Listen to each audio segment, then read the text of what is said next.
He's not gonna go down the stairs. You don't know that. Shut this door there. Shut the door. Oh, did he go down? No. Scout, get in here. No matter what we do. No matter what we do. Well, he's learning all right. He's learning how to get out. But I don't know. I think you just gotta do a better job covering it, because stick this big box there. He thinks stick the big box there. For us. Oh.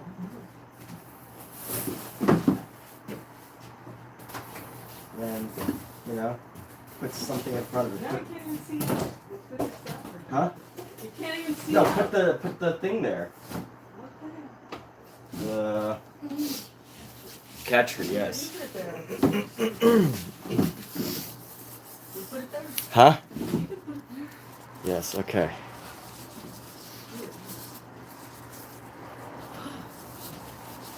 You gonna do it? Cat tree? Yeah, move it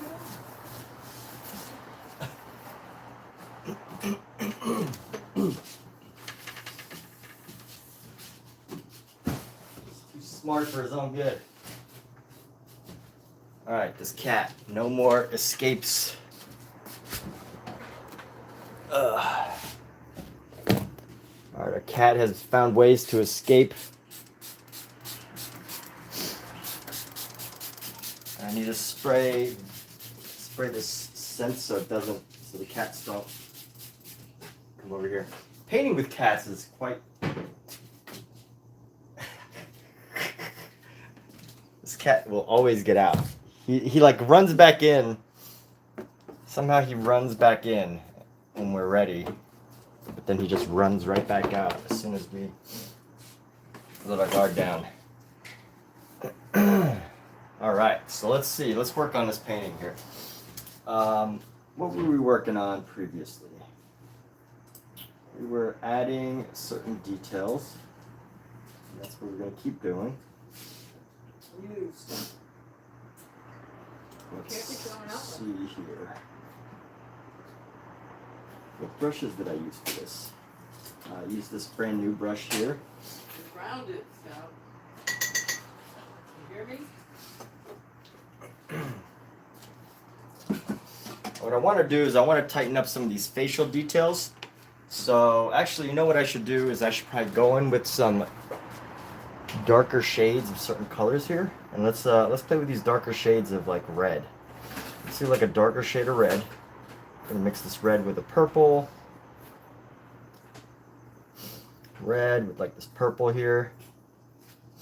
And we're gonna use this for like some facial outlines, and hopefully this helps us to get what we're looking for. Let's see, we're gonna go like this.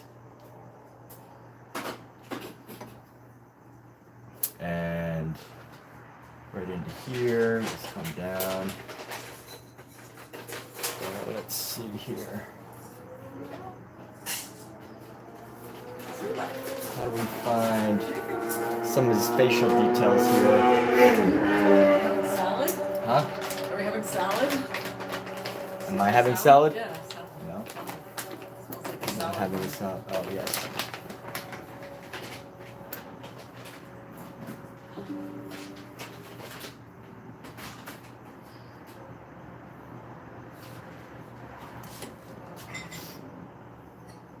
Yo, what's up, Draw Cat?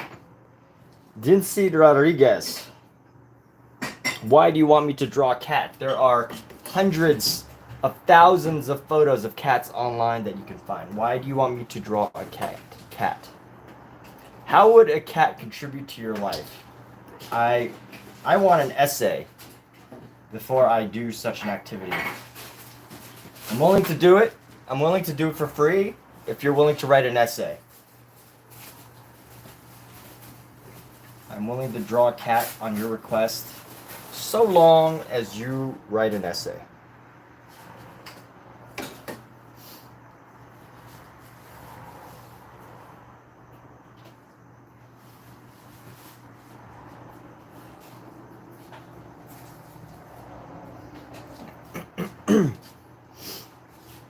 I want a nice fine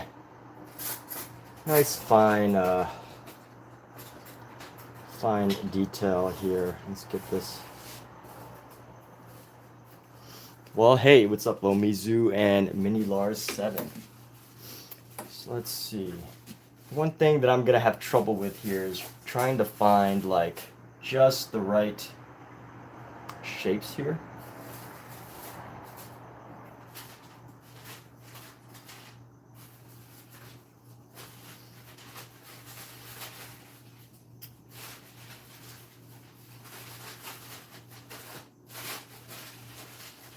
And then let's go up here.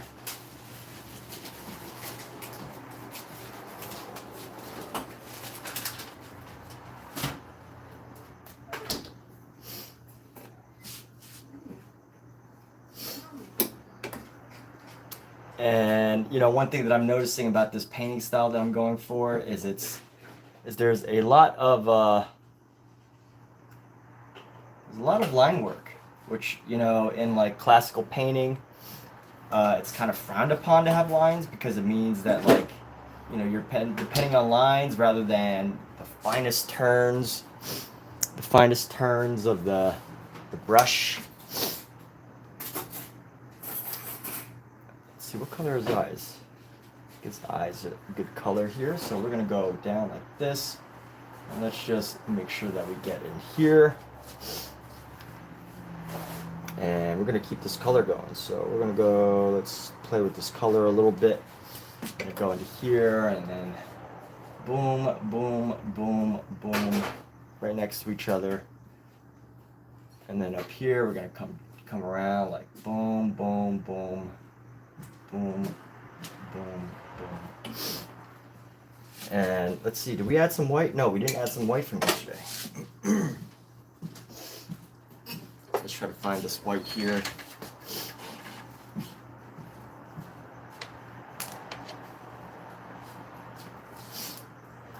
You know what? We're going to unify. We're going to aim to unify here.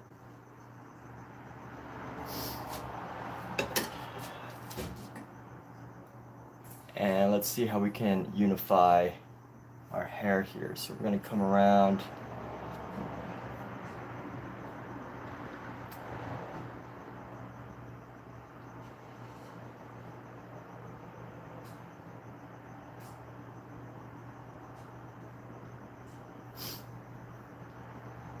Come around, like right here.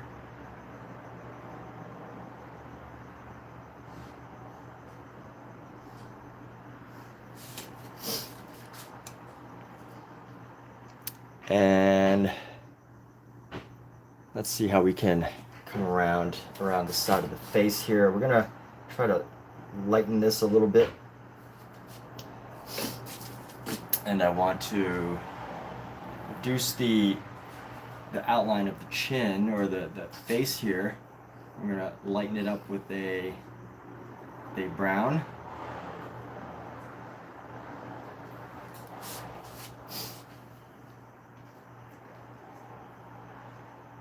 Let's grab some more of this color here. Let's go. I'm gonna just make this line. This line doesn't need to be so prominently black, so I want to make that disappear a little bit.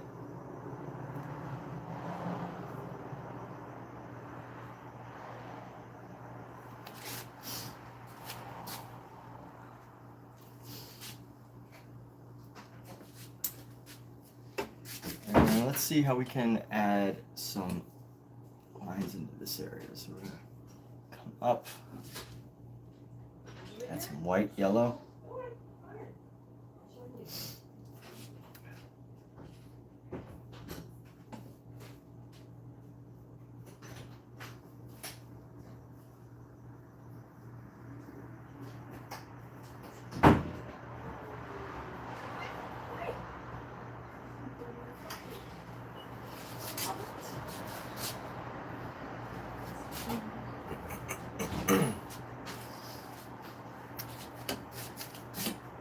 Let's see, so we're gonna change up some of our our line dimension here. We're going to change it up a little bit.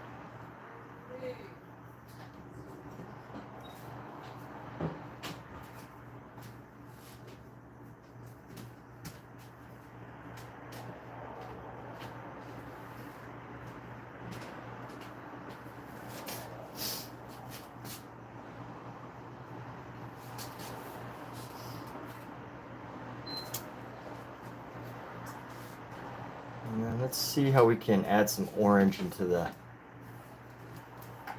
light orange into the neck here, so we can remove some of this color.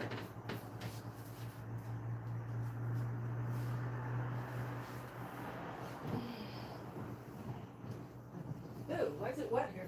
I don't know. Your hair? Sweat? Might have been your hair too. Did you shower? Not yet. It wasn't your hair. It's gross. It's wet. Gross. Very wet. What's so gross about my sweat? It's wet. It's a hot day in California. A hot day in California.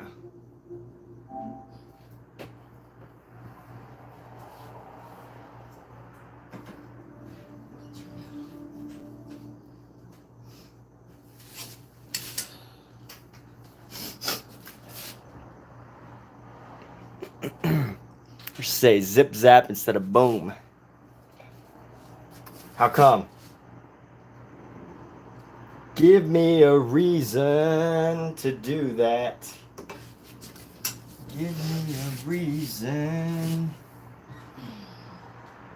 to say, hey, zip zap boom. Alright, let's see. How do we shape her face here? This will be pretty crucial. If we could shape it just right. Just a nice, I think we can even make it a little bit more subtle, this line here.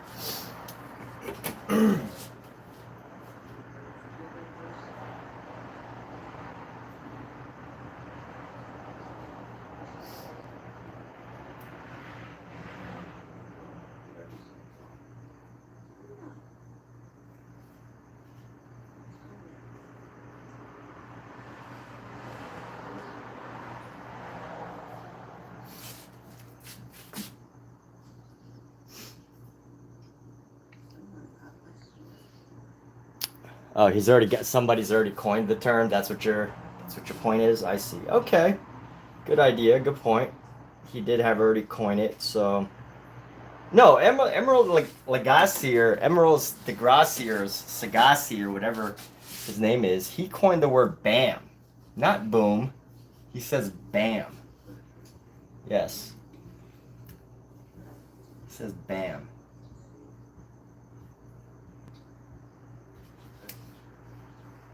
And honestly, I think zip zap is already taken by like every kindergarten teacher on the planet. Like, what kindergarten teacher has not said zip zap?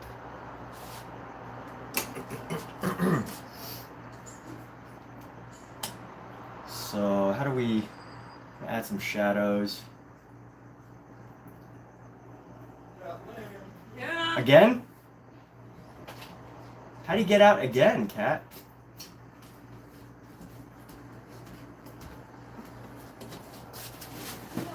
Get in here. What do you do? How does he do it? I'll see that. Thank you. Get in here. I don't know who's getting past it.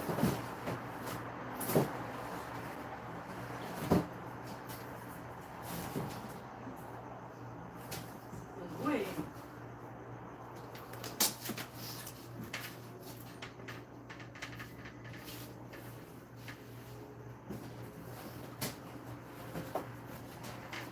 You think you're slick, don't you? Oh, he thinks he's slick.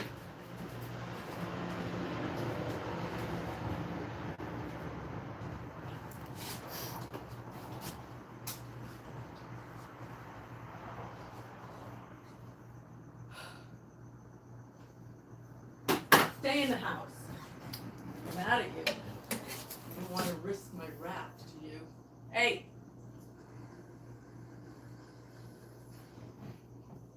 It's like, I'll take my risks. Hey! Get I'll away risk from the it. wrath. Scout! No! Scout! Get out of there. Get out of there. How do you know? How did he do it? I don't understand. Scout. I'm not sure I'm a big fan of these lines here. Maybe I need to mix them with some dark brown. Not a big fan of these lines. Well, my easel has disconnected. Oh, cool, the bolt's still in there, perfect. You know, you like to think that you're never gonna have to buy a new easel. I need a new easel soon, people. Somehow I lost a bolt, a very crucial bolt to this easel, and it's always like disconnecting now. Which reminds me. There we go. Okay.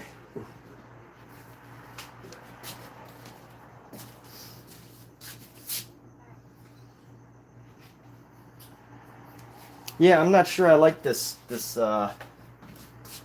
highlight here. But let's stick with it and just see where it takes us. You never know. It might come to have some charm here.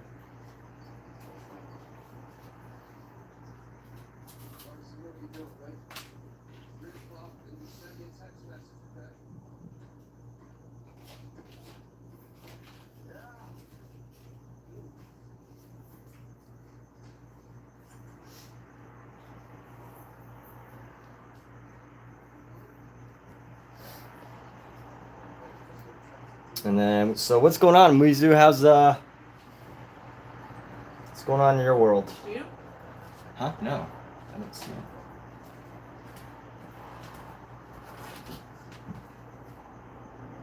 We need to add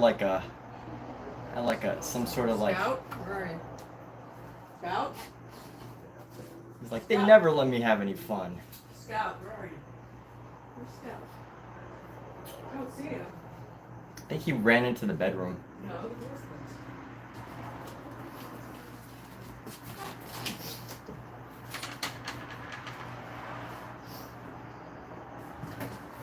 I'm thinking it's not out, but I don't see him out. I don't think he got out, because he's not yet. I don't know where he is then.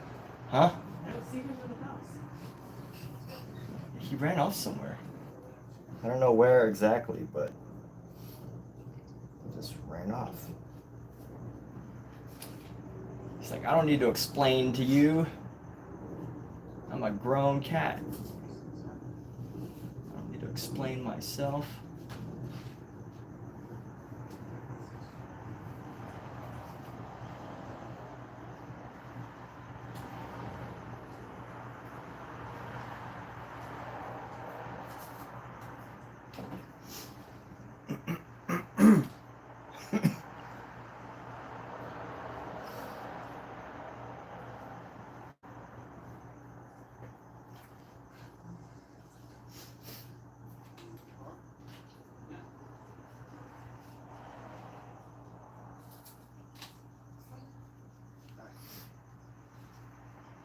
And see, just building up a couple little layers of transitional color right around the top here.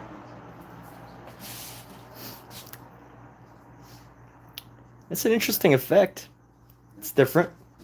All right, we can stick with this. And then we're gonna come down.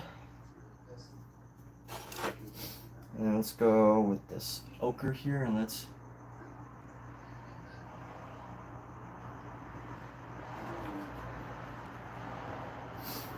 come around with the brown.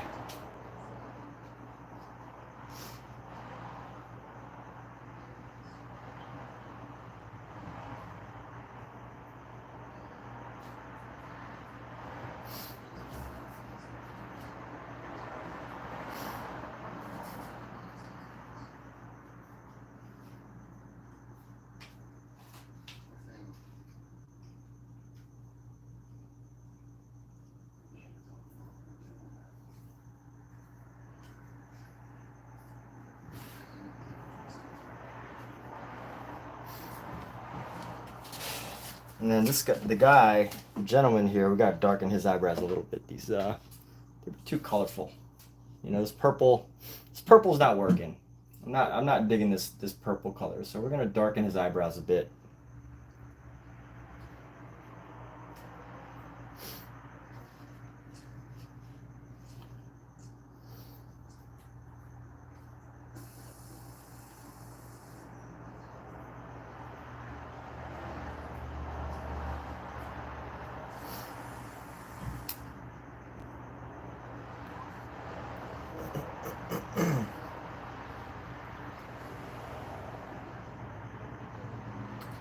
Someone yesterday said they liked the purple, but I don't think it's working. Maybe a darker green could work if we add some green into this.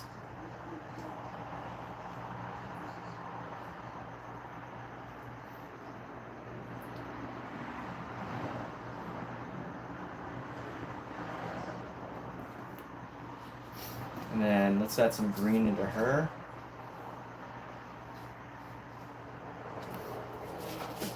I like the green. It's a nice touch on the face in certain areas. And let's add, you know what, let's use this green and try to like see if we can bring in some shadow. We're gonna use like a light green. Try and blend in some shadow here. So right under the lip, I think might be a good place. Just find some shadow right under the lip.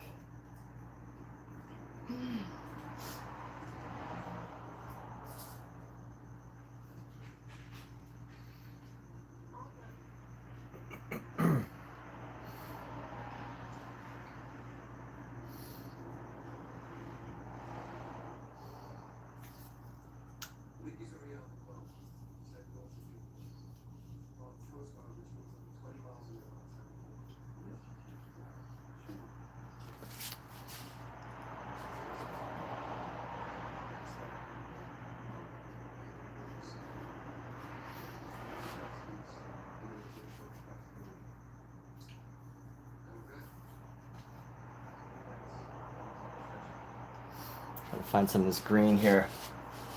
Let's add just a little bit of green into the ears. I don't want to overdo it, but I'm starting to find some beauty in this green here. Let's try to find the ear to add some color into here.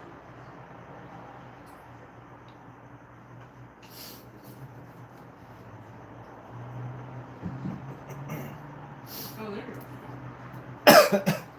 And how do we find some cheekbone? We want to add some nice subtle cheek transitions. So if we add a little bit of color, just coming around, I think we could find some cheek transition.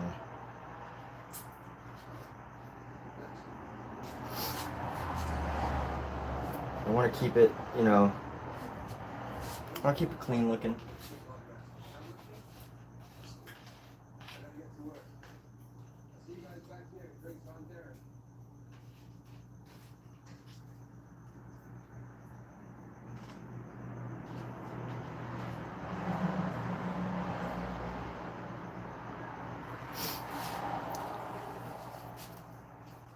Let's go bring in our white here just to lighten up this color. And one cool thing is that I feel like I could just continue to build up these colors no matter what over time. So Scout, psst. Hey Scout, come here. Scout, you got it out again. What the heck? What is he trying to do? Scout. Yes, coming. Scout, go.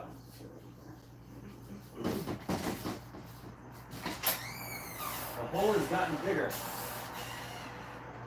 Okay, let's put him in the bedroom. Huh? Put him in the bedroom. You got him?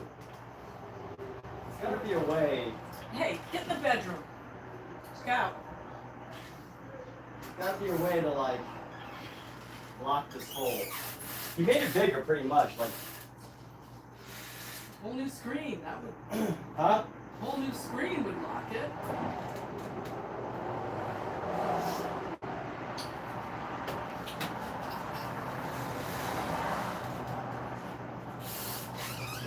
Gotta stick this cactus in front of the door. No, Got it. That worked last time. No, jerk. Huh? Dirt gets on the floor. It's fine. You gonna clean it? Keep something out, in. Everywhere.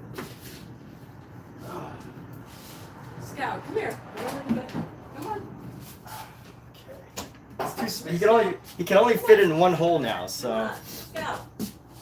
there's only one hole he can fit in. Scout. In the bedroom. Alright, let me clean this brush off.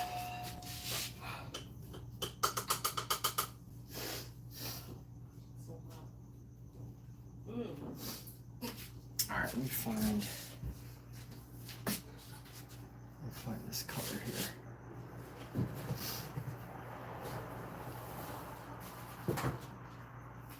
Clean up this color.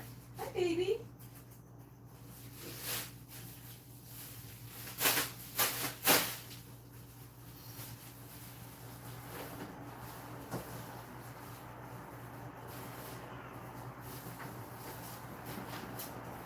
Do you hear a cat? Scout, in the bedroom. Come on. In the bedroom. Come on, right here. Scout, right here. Come on. Come on.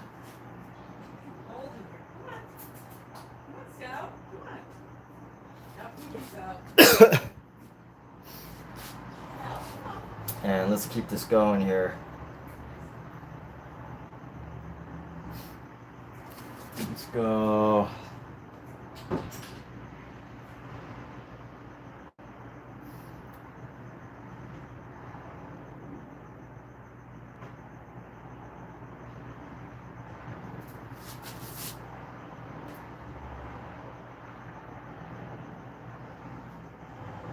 Just building up these colors, these little layers here, across and up.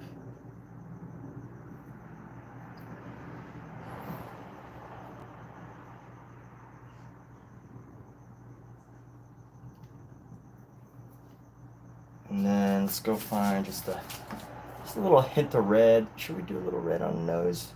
Yeah.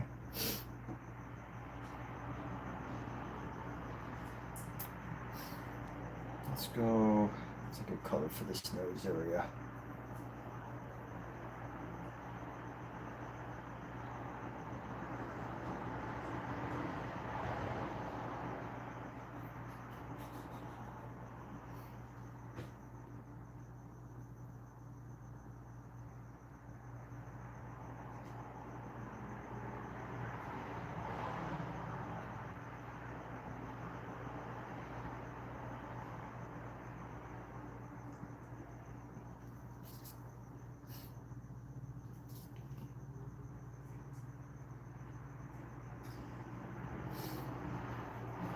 And here we go. Gonna build up some more colors around, and that's just what we're gonna keep doing. Just building layer by layer by layer by layer by layer, and eventually we'll get something that we feel good about. But for now, just keeping at it. For now, still trying to discover what that precise look is.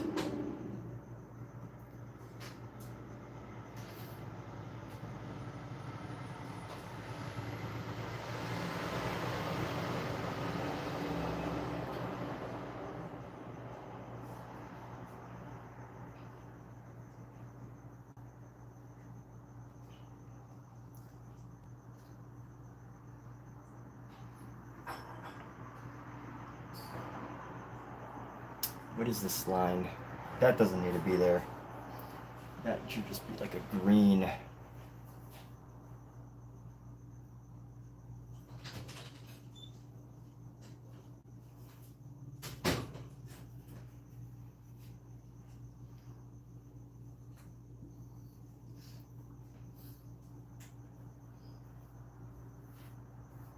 Phone is out in the car. Uh-oh. Is there monsters outside? Yes, I'm scared.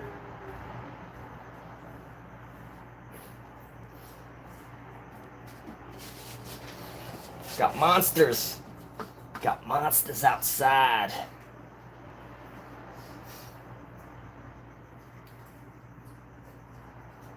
Let's go here. We're gonna come up and a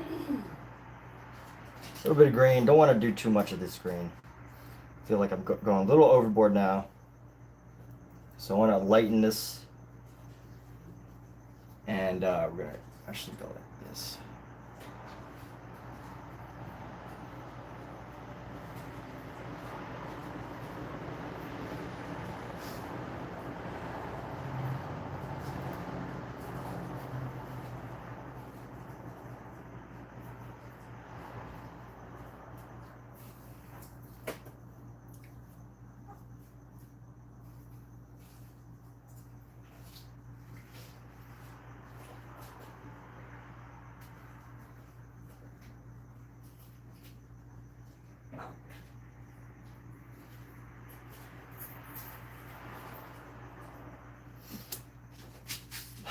Let's see, come down in here.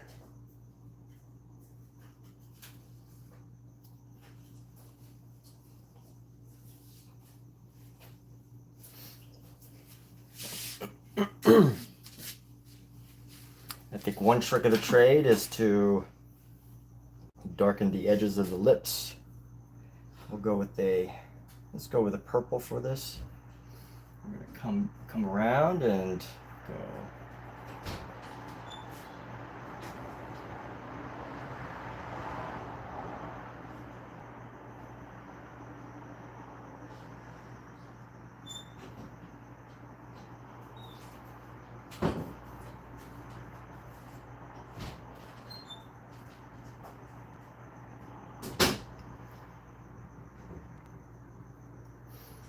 And then let's clean off this brush. I don't think I need to define the lip too much on this one, on this figure. But I do need to add some highlight. So we're gonna add some little highlight, itty bitty highlights right on the lip here. Just the itty bitty highlights. So let's go.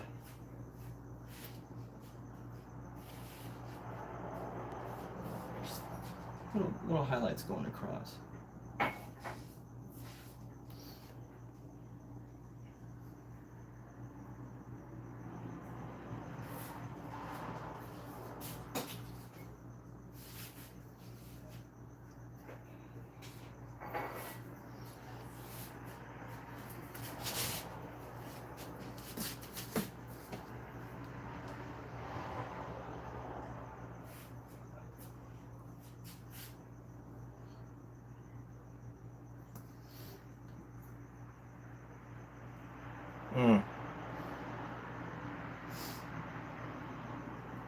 Try to find a more subtle version of this highlight. It's too much.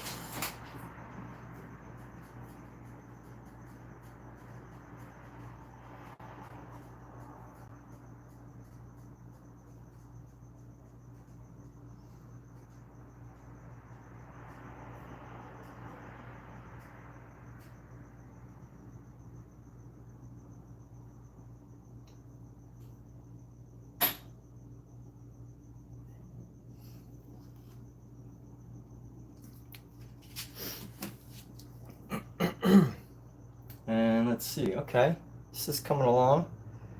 Might have to switch faces here in a moment. And let me see how I can be bold with my red here. Add some bold reds. I want to find a good spot to just add some nice bold reds.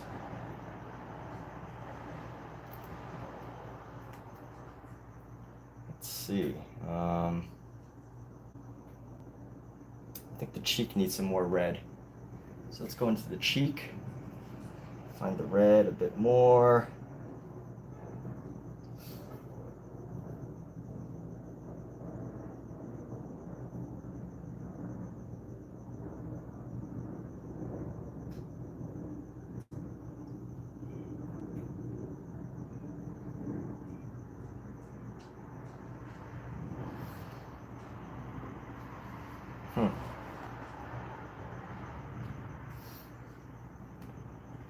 Something about like right here. I may just have to like go back into this all over again and try to like rebuild on top of this. But before we do,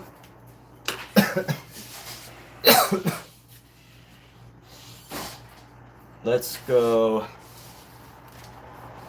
crispen up some of our eyes here. Let's crisp these eyes up.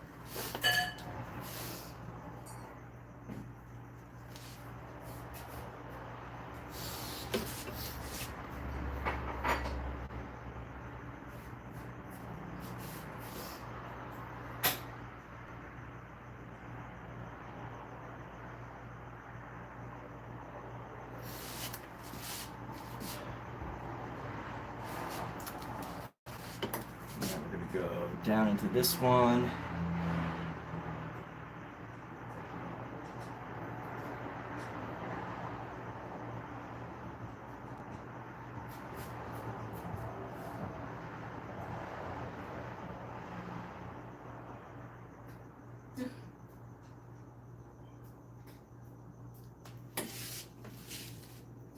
And then just add a tiny little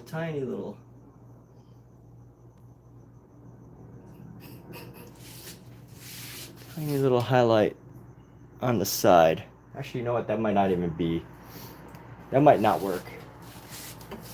Might not work. Let's see.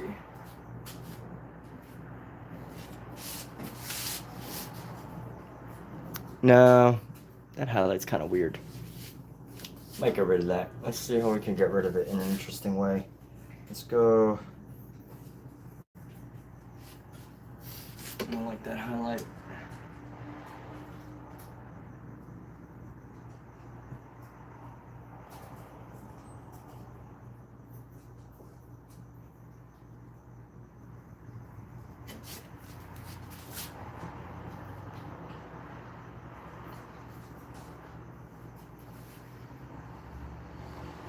All right, not bad.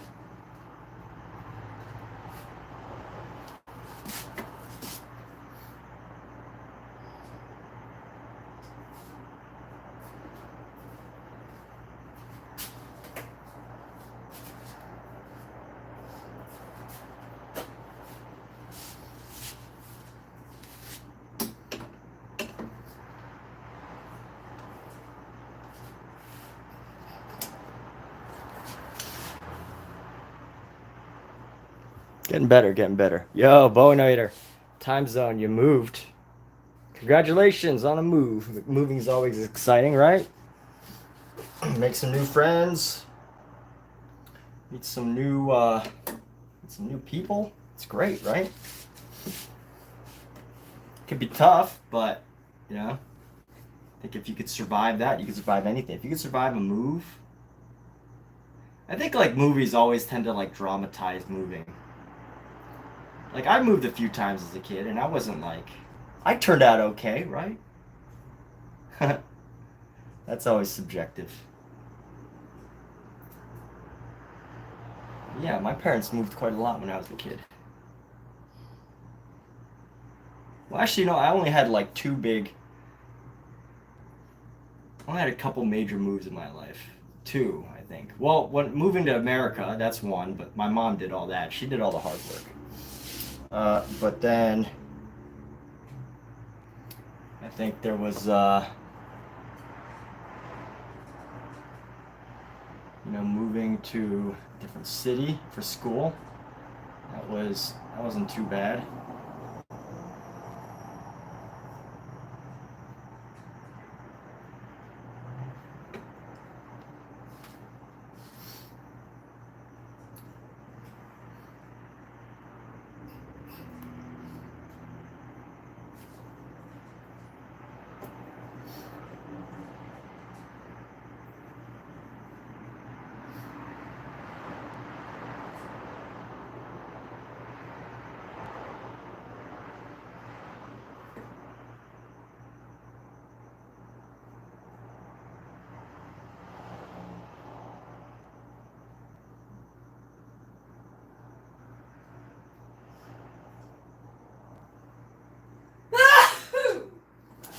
Zoom tight.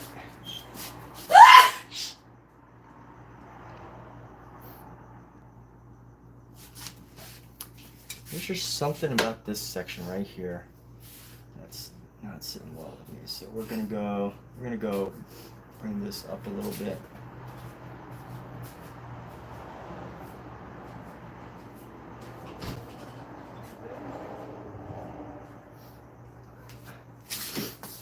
Stressful. Yeah, you're right. It's nothing like in the movies.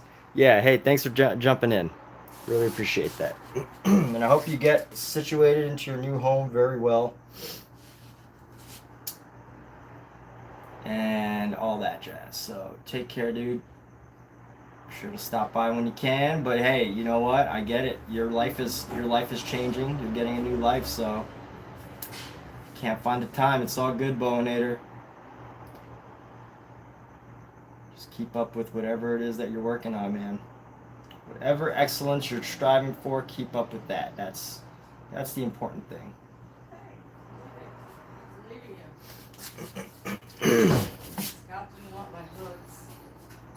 Oh. What did you do to him?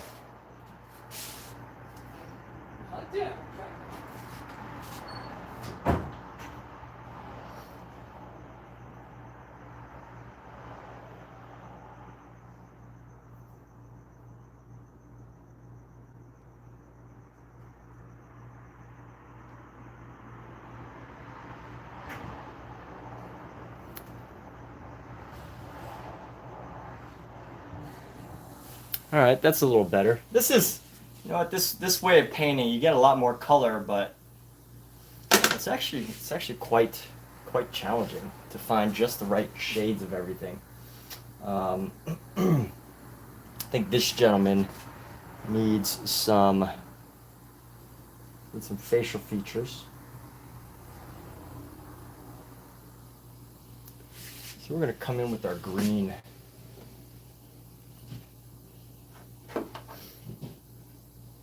And let's go.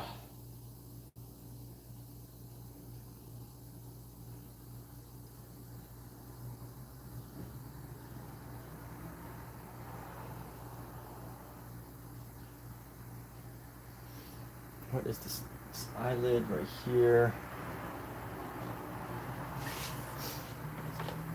Let's grab this purple, brown, purple, brown, brown, purple. I'm gonna carve this piece right here.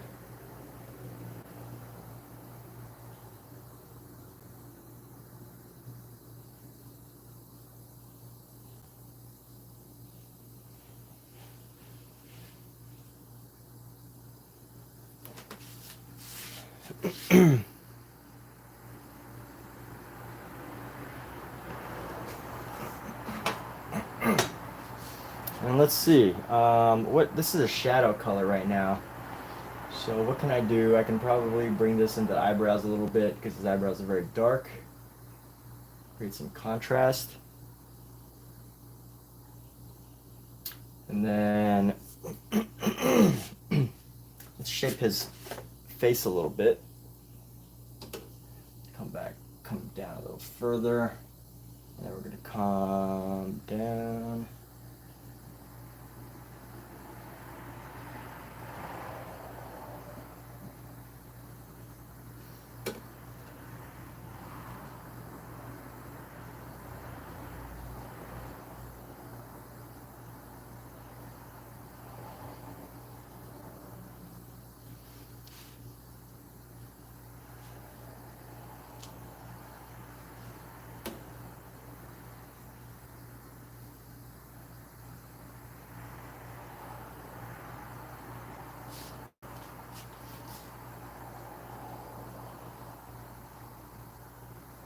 All right, it's about time to do the hair.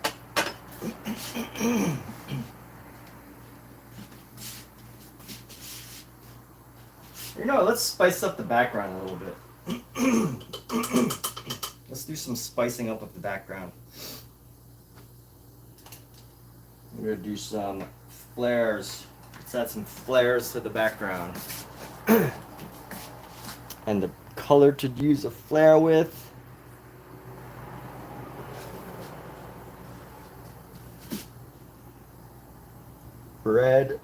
Red on green would definitely work well. So we're going to grab a lot of this white. We're going to mix some red here, and we're going to get a nice pink.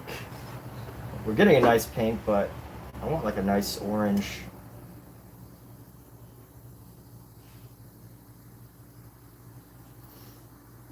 All right, so let's see, what kind of shapes can we do?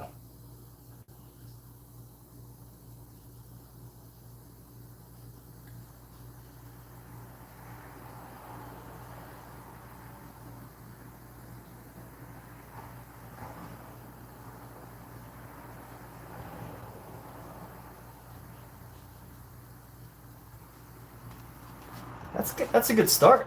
That is a good start, people, if I don't say so myself. Because if I don't say it myself, nobody else will.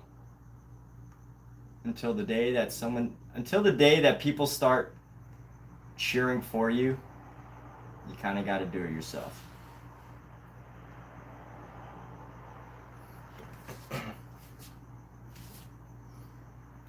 No one ever cheers for you, then you just got to cheer for yourself forever and ever and ever. That's the motivational wisdom of the day. Cheer for yourself. Even when no one's cheering for you. Especially when no one's cheering for you. You know?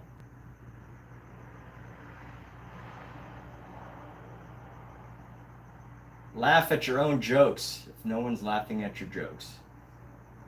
Except for if you're in a comedy club, because then you'll probably embarrass yourself. But here we go. This brush is like way too delicate. This brush here.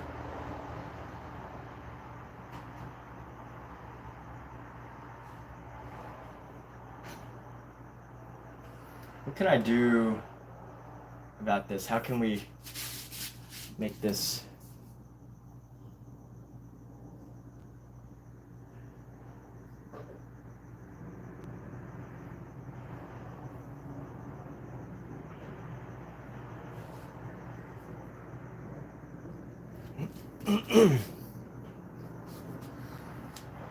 I just love the way this red is turning out on the green, and honestly, I think if I gave it more time to dry, it would look just that much better.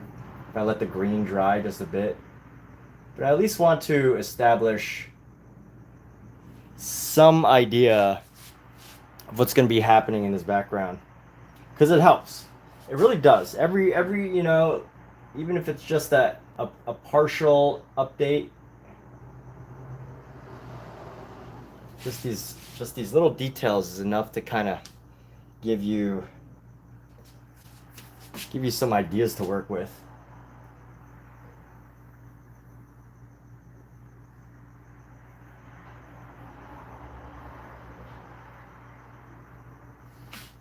Some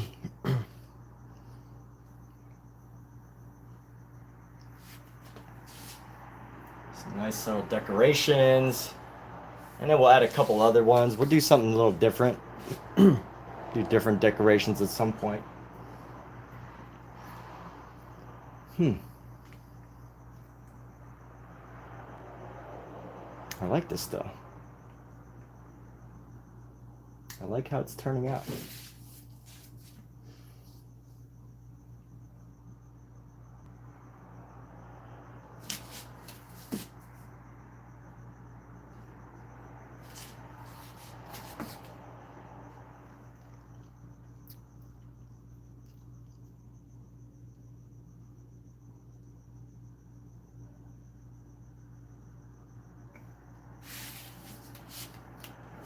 All right, so this establishes a couple ideas for us of how the background's gonna look. Kind of gives it, gives our painting a little bit more character, a little bit more design. Let's actually go down to the neck here.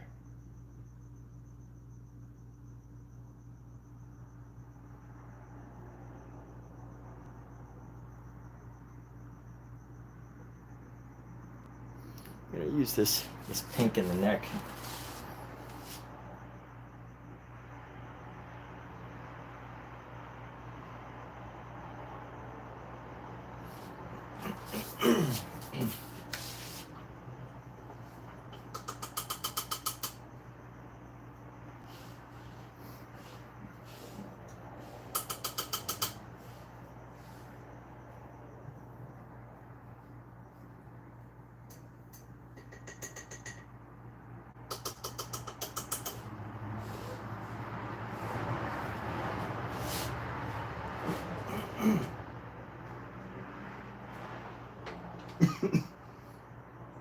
If I wanted to analyze my own painting and try to compare it to my references, which is, so if you can't tell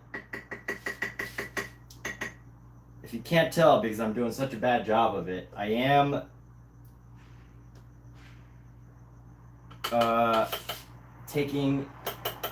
using post-impressionism as my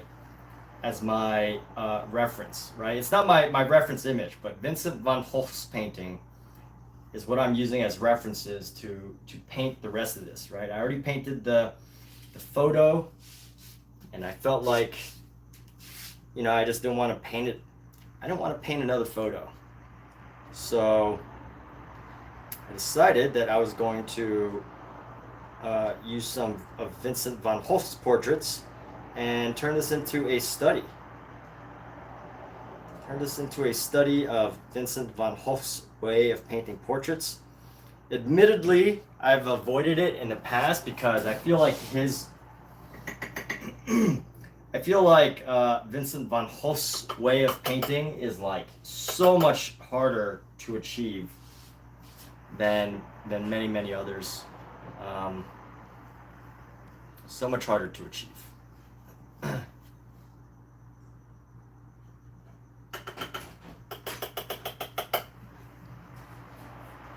Because with like realism, you know, you can like work and rework an area and like, you know, add highlights and layer and layer and layer. But there's like a brute finesse with the way Vincent van Gogh did things. I think, you know, some people, according to according to history or like mythology or lore or biographies, it is said that Vincent van Gogh painted like a madman. You know, back in the day, that's maybe not saying as much because, you know, back in the day, what was considered the norm was, you know, the fine art that we see, right? Not the fine art that we see that's like super delicate, layer by layer, Michelangelo, every edge and corner and turn of a body part is just this beautifully blended. John Singer Sargent, Robert Henry, Robert Schmidt, or whatever his name is, something Schmidt, Alan Schmidt or something. I can't remember his name, but like you know what I'm talking about if you know some of the art. But like, you know, just these like super smooth, everything's perfectly blended, and like, you know, one area and curve transitions into another area and curve. And honestly, I think that's a little bit easier than trying to find like the perfect combination of colors and then applying them with this like with these like lines in like the mark making and making it look nice, because you can make the marks, but to actually make them look nice, some of my early paintings are absolutely horrendous when I tried doing this. Just absolutely horrendous. But I have since gotten better.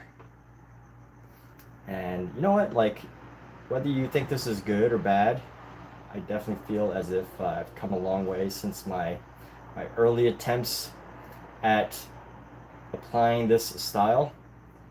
And you know what? Even if we don't achieve the Vincent van Gogh look, I think we do achieve some level of that post-impressionist look, aka, you know, I don't want to say Cézanne because he's one of the greatest of all time, and you know, it would be insane for me to to say that. But you know, maybe like, you know, ultimately I'm just trying to like say the coloration, right? The post-impressionist. Cézanne's not a post-impressionist, is he? I don't remember when he lived, because he's not considered one of the impressionists. So I would usually ask Alexa to answer this question. I'm not going to. But as far as coloration goes, right? If you ever look at a lot of the Impressionists, Post-Impressionists, Toulouse-Lautrec, Paul Gauguin, Vlaminck, can't remember his name, something Vlaminck. You know, you can really see this variety of color in how they paint, and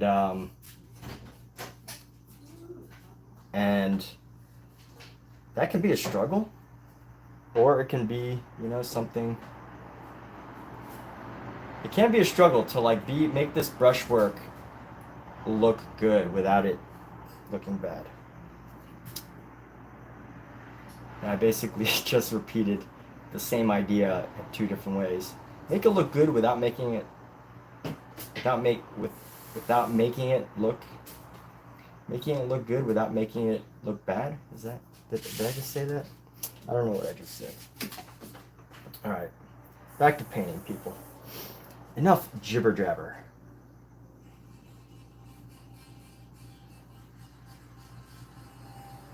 No more jibber jabbering with the viewers. Here we go. I'm gonna go bring this up. And one thing that you know is helpful is you know, knowing where some of the post-impressionists came from, right? And they came from like a style of painting that's much flatter. So by flat, I mean by flat, I mean there's less use of shadows. You know, like in a traditional painting, I might like take this cheek and like blend it to like create a transition, right? But if you're gonna paint like some of the Impressionists, from what I've garnered, what I've studied, is pretty much that that you need to know how to use color to create those transitions and still make it look like, you know, that I think that's where the technique really shines, as far as where the Impressionists, Post-Impressionists helped people to see, was adopting from, you know, Japanese printmakers that would, you know, do these super flat prints. But how do they do it? And then the Impressionists found a way.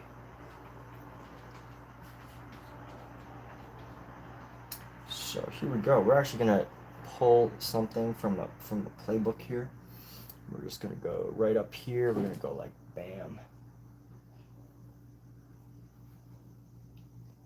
Come around and bam.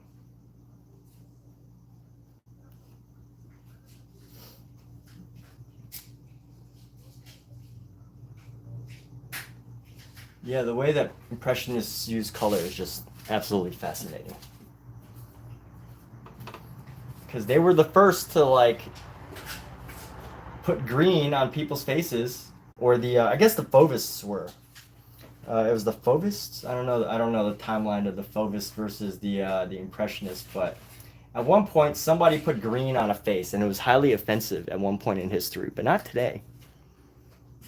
You know, you don't offend people by putting green on the face today, because we know that the face, if you look at your face long enough, you will find that there's naturally a green. There's natural levels of green on your head. All right, I keep saying I'm gonna do this hair, because I feel like that's the thing that needs to tie this together. If we do this gentleman's hair. That's what we're gonna do. We gotta mix. We do want to mix a little bit of white and black, so that we could get a gray or silver, or however you want to call it, whatever the color is. And let's see, we're gonna go.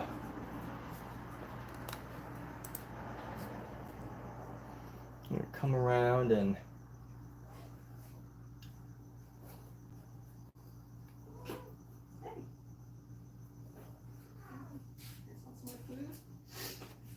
go add some.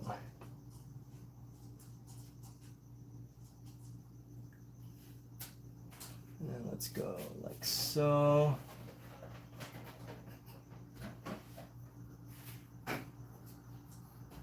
Two cans, Cass. 2 cans. gonna add some brown into this.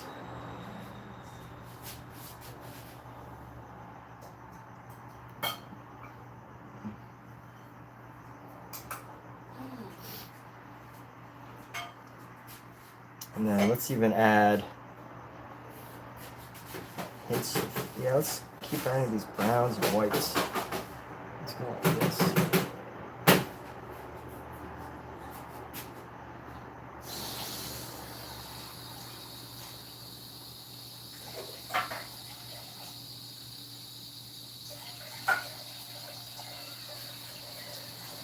Let's grab this white here.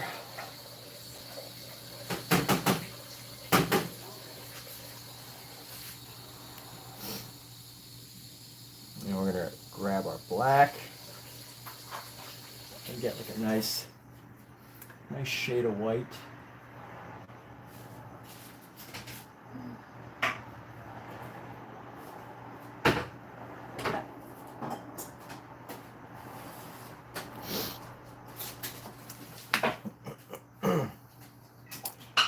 And we're gonna really just build this up like so.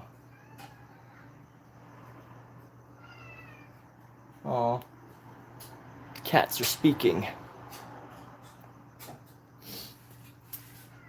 Who likes it when their cats whine?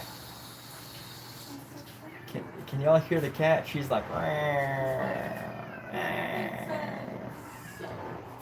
cats. Why are cats so dang cute? My goodness. You hear her? Oh my gosh, stop, Poopy. You're gonna kill me with cuteness.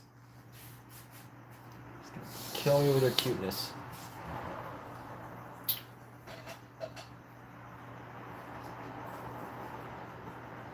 Alright. She's begging for food, which she ate a couple of hours ago.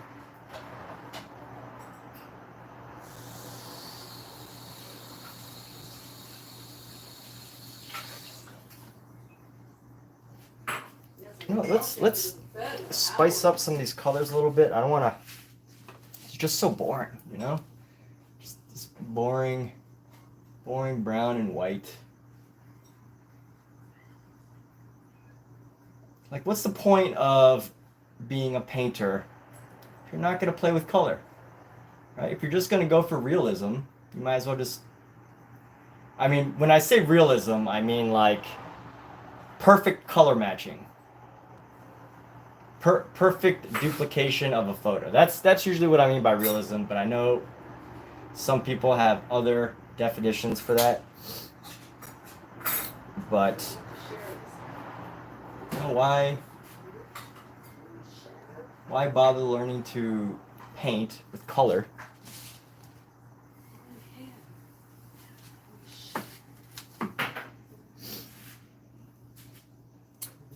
If you're just gonna, you know, if you're not actually gonna do something with the colors, if you're just gonna, all you want to do is just pick whatever colors you see exactly.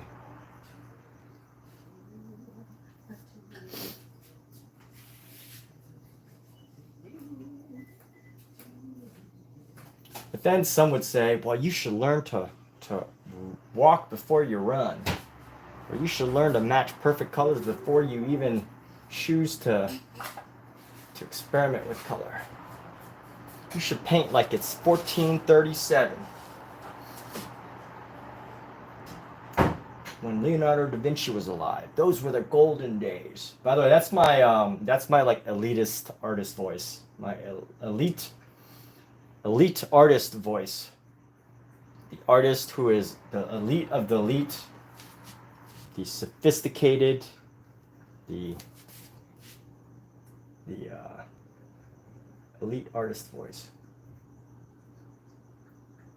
who thinks that contemporary art and modern painters don't have the skills because they don't paint exactly what they see in a photograph.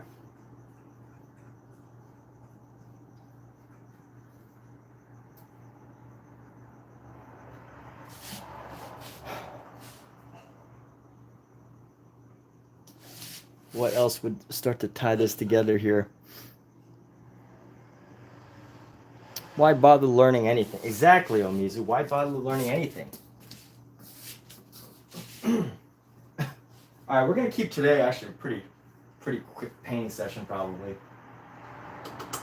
because it started a little later today.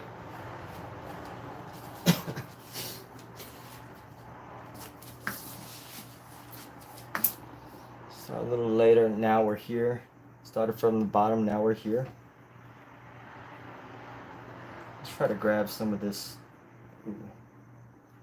Grab some of this.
And let's see here.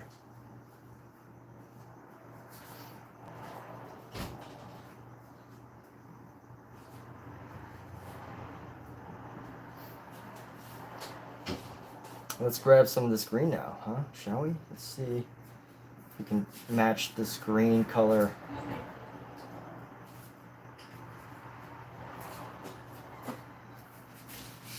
She said, ah.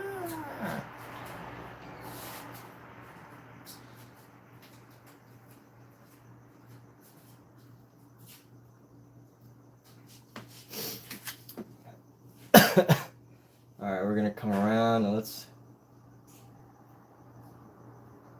I'm gonna use a darker green. This like highlights a little too highlighty. So here we go. And as long as that doesn't, I don't want to.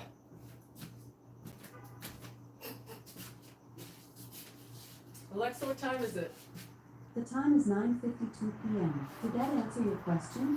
Yes, Alexa. Great, thank you. She's like, thank you. Great, thank you. We have a weird. That's enough out of you. Alexa. She's like, that's enough out of you. Thank you. That's all I need. You don't need to explain yourself. Say less. Here it goes.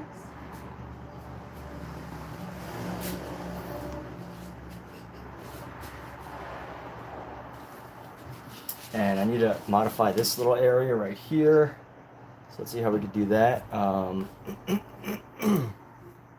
Maybe we'll go with some yellow ochre. Let's go with a little bit of this ochre. And just come up here. Let's see.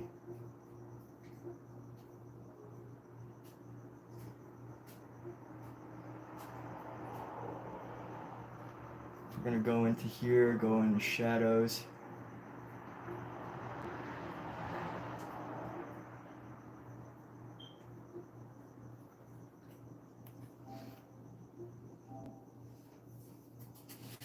Paint like I don't want to paint. That is the new painting. Brilliant, yes. Paint like you don't like painting. That's the new way to paint, honestly. That really is. A book I really highly recommend, by the way, is I've been listening to it lately. It's fairly new. But David Lynch's book, I'll be in the bed. To Catch the Big Catch. Here, can you close the doors? I think we'll close.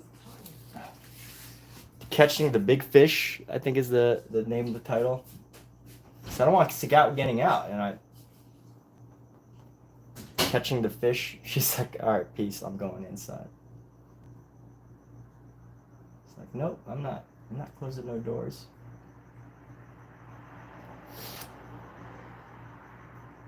Catching the big fish. And how do we...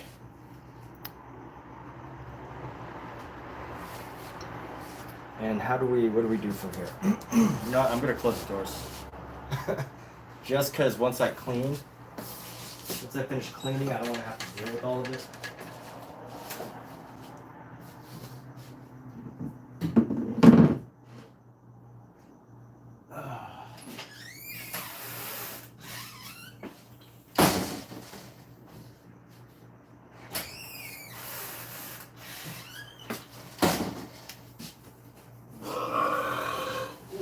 Excuse me. That was highly uncalled for.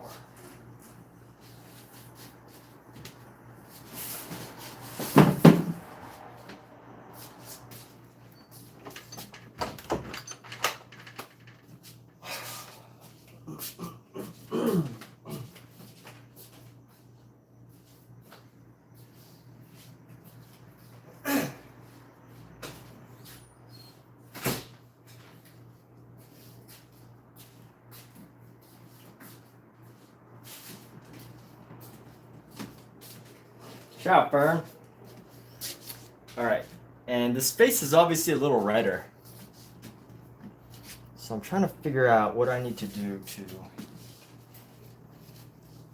Like, the thing that I'm having trouble with is, so the photo reference that I'm using isn't really ideal because it has all these shadows. So, you know, this was just a photo that was just taken, you know, this couple just chilling, taking a photo together. And, you know, if you were a professional taking photos for a very specific type of painting, you would consider, you know, that the painting, right? You would consider how the shadows affect the final work. And that would be very important to know. But this painting, this original photo didn't have that in mind. And this isn't a criticism of the people who, you know, they didn't provide me this photo. I kind of just picked it. But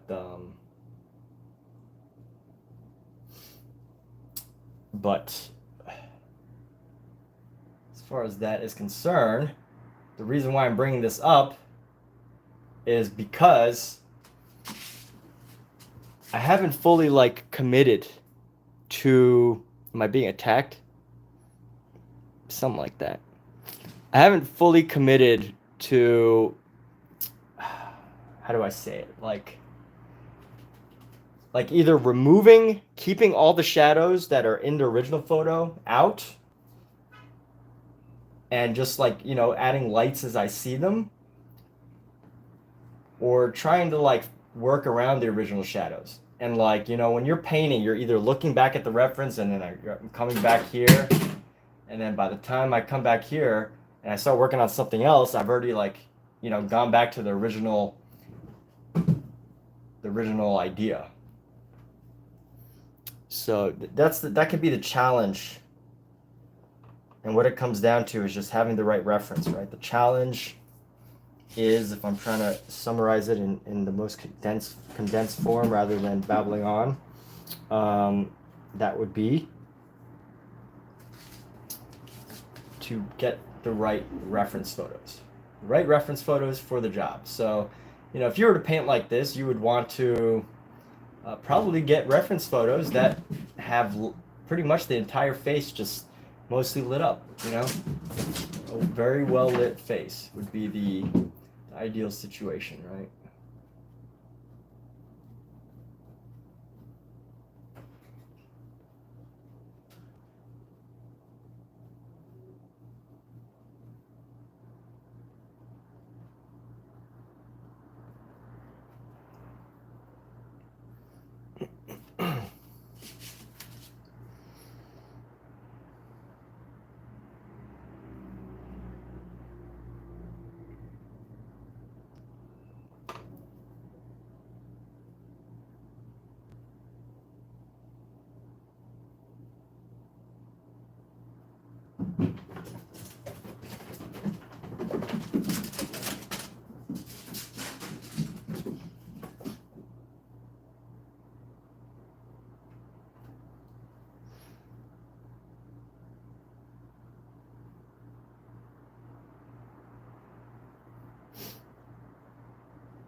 And I feel like at this point, I've made these lines a little too big.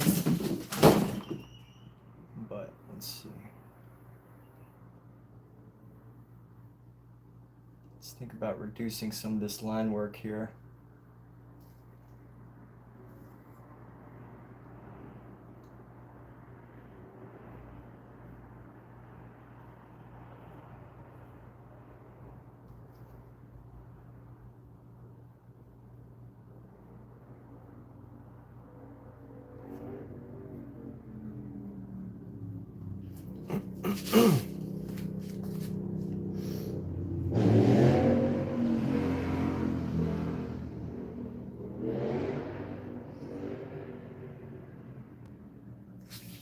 Now I'm trying to navigate these clothing.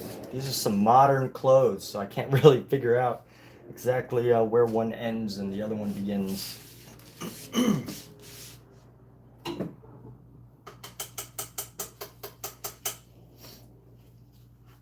So maybe we just gotta commit to the bit.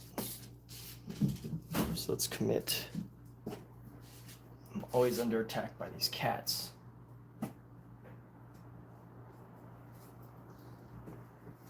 I'm gonna go with a nice black here.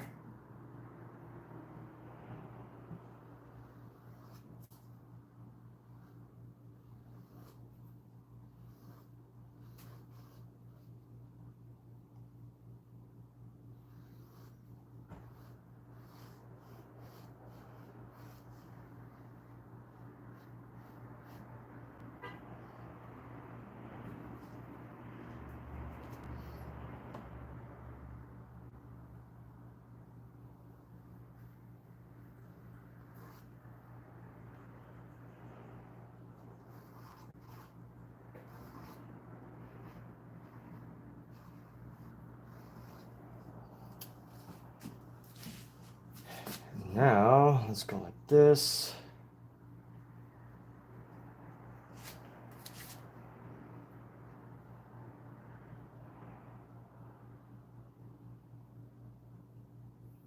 What's going on here? I think I just got to keep it easy. I really can't figure out this outfit. This outfit is very...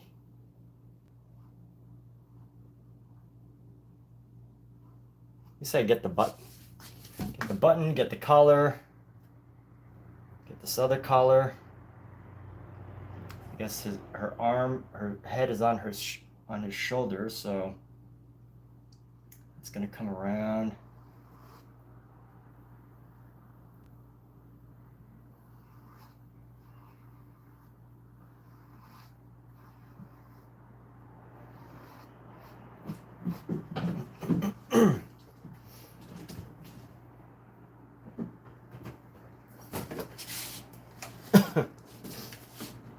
For this next trick, we're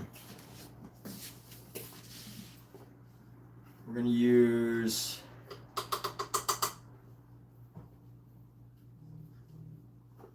let's go for a bigger brush here. And we're going to go with some purples. Yes, one of my favorite brushes. That's what we're going to use.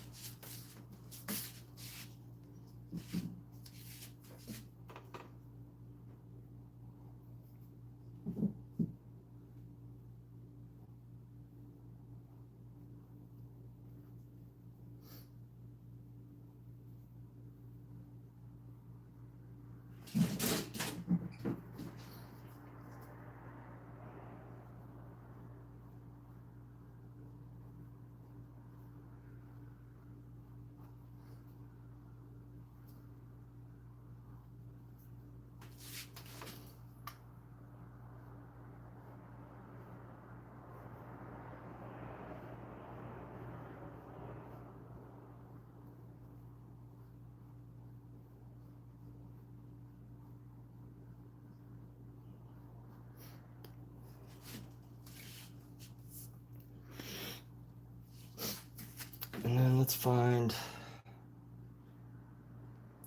go like this.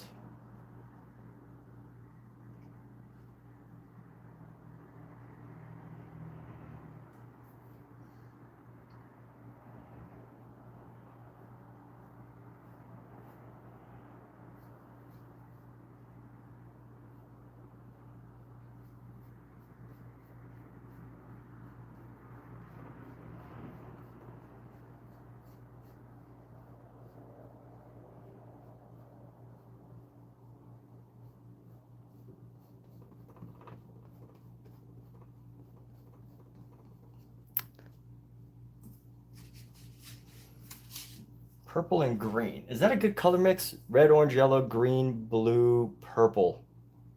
Is that a good color mix? Let me see what our handy dandy color wheel says. So let's see. Let's see what it says about the color blue, violet, and green. Violet and green does not go together in any of these combinations, by the way. Violet and green pretty much comes with no meaningful combination. Actually, you know what? Right here. Ah, here we go. Right. I could use a triad. I could use a triad complementary. So I would use violet and orange. So that kind of works because got the violet, the green, and the faces are kind of orange.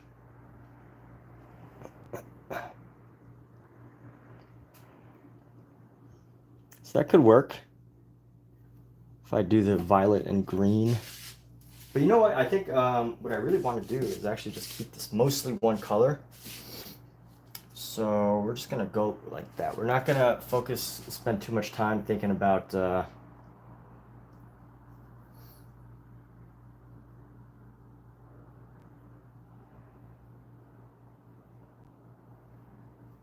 at how thick this paint is. Somebody would be upset that I would use so much paint.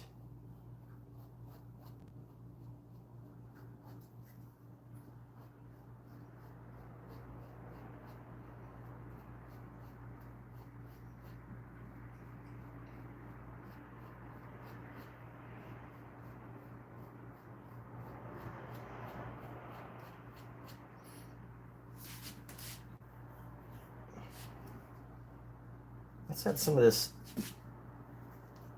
white into the violet here.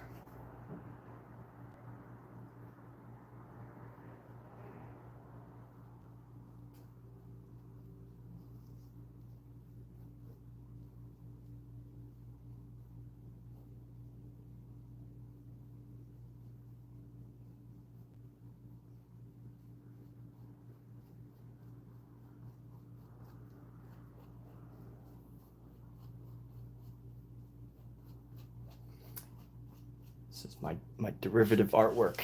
I do like how the purple's coming out.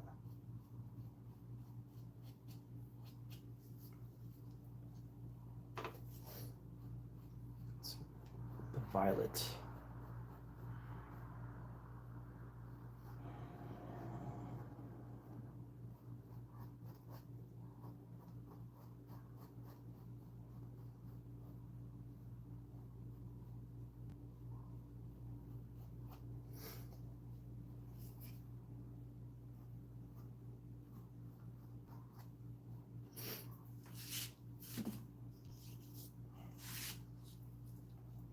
A vibrantly beautiful color combination. I think I'm gonna need some more of this quinacridone violet here. I'm gonna use a lot of this quinacridone violet, it seems. Just lay it down. Let's just lay it down directly right onto the surface here. And honestly, I'm gonna dip into some paint thinner here, because we're gonna be spreading this like crazy, you know? I'm gonna spread this. Let's spread this around. Let's not be shy with our paint here.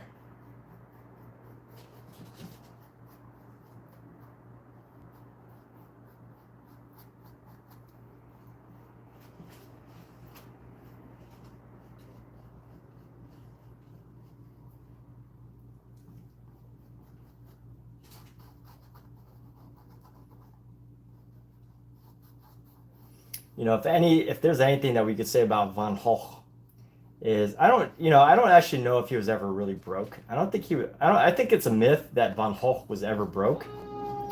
But there were periods of time when, you know, he might have had less to paint with. Because his brother highly supported him. And with that said, the reason why I'm bringing this up is because if there's anything that you can learn from Vincent, I think one of the most valuable things is Oh my gosh, my face is itching so bad. I gotta take off my glove. That's what happens when you have cats. Their hair gets on your face and it gets all itchy. Means I'm gonna need to get a new glove. All right, so if there's anything that we can learn from Vincent van Gogh, the Go master. I can't even put this glove on now because my hands are so wet from sweat. Someone give me some baby powder so I can dry my hands up.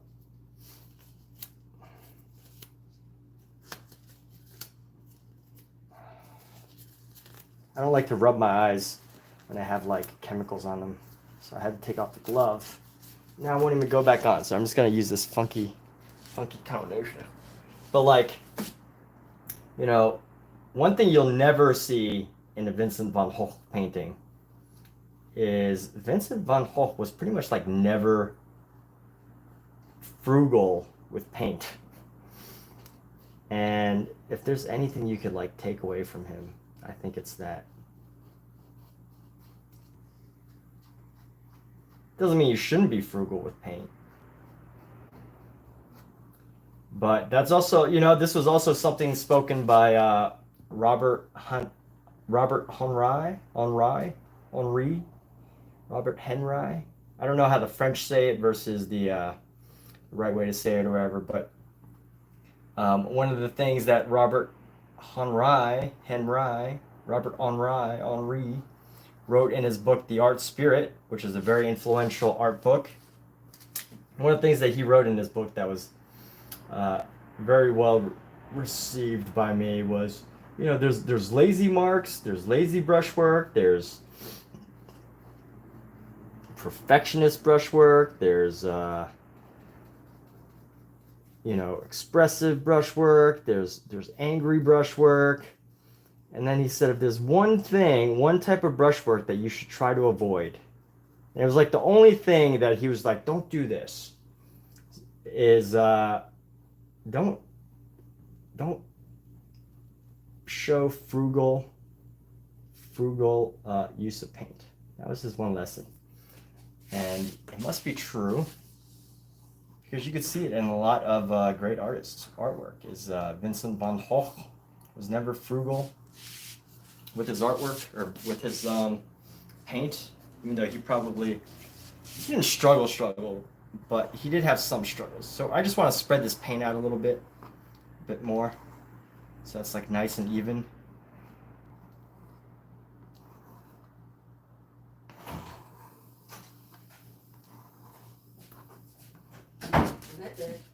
All right, good night. All right. I gotta paint. So you can spread the paint and then add the texture later.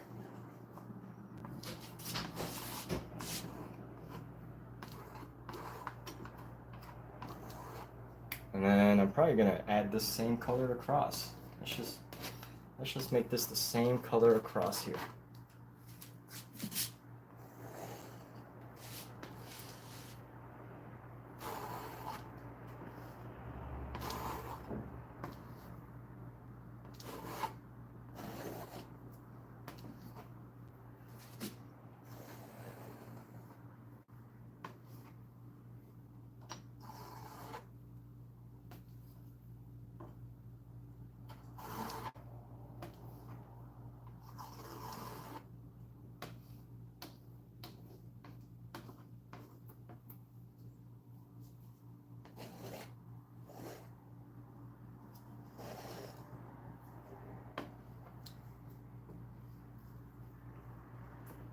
All right.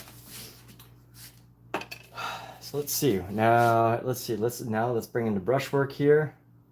You can start to see how you can just, you know, once the surface is smooth, if it looks too smooth, you can just start to bring in the brushwork, and that'll take care of itself. The brushing will take care of itself. Now this is definitely, you could definitely see if you try to look at Vincent's, some of Vincent's paintings. You know, I really don't know his method of like painting these larger areas, like clothes and stuff. sometimes it's like a flat color, and then sometimes it's like a sometimes it's like a flat color.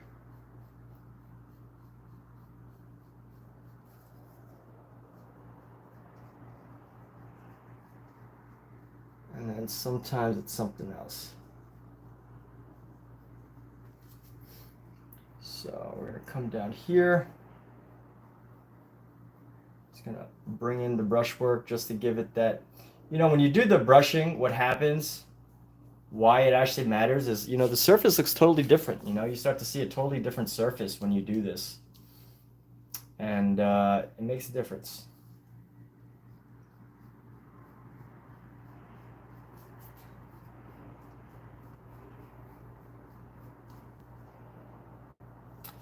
How can I almost be out of this paint? Might have to use this entire tube just to get all this. And what do I do if I have no more of this color? What shall I do when this color runs out?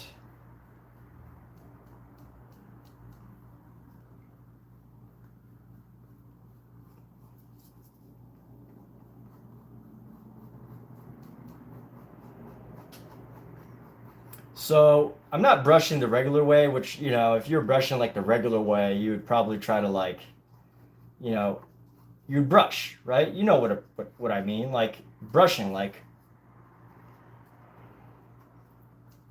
you know, like brushing. But I'm trying to capture this, like, you know, we all know some things that we know about Vincent, right? I don't ever know how he actually painted, because there's only minimal records. But some things we do know is that he had episodes of mania, where he just, you know, he would pump out like 100 paintings in a month or something, right? Like just some absurd number of like brilliant masterpieces in a month. And also, a lot of people say he painted like a madman.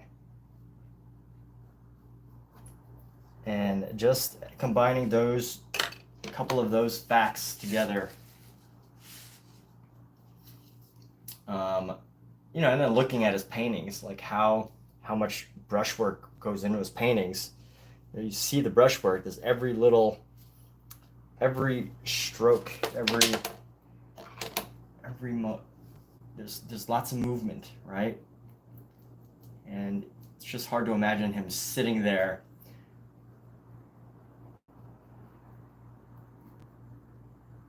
without moving his brush a lot.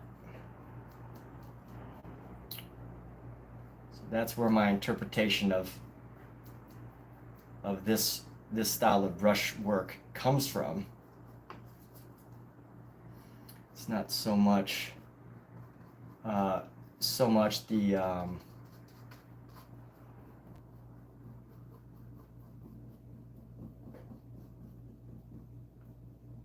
I don't know what I was going to say there, so just ignore what I was going to say. If you feel like it's important to try to finish that thought, remind me of what I was going to say, what I was in the process of saying, but it's not, if you don't think it's important, don't worry about it.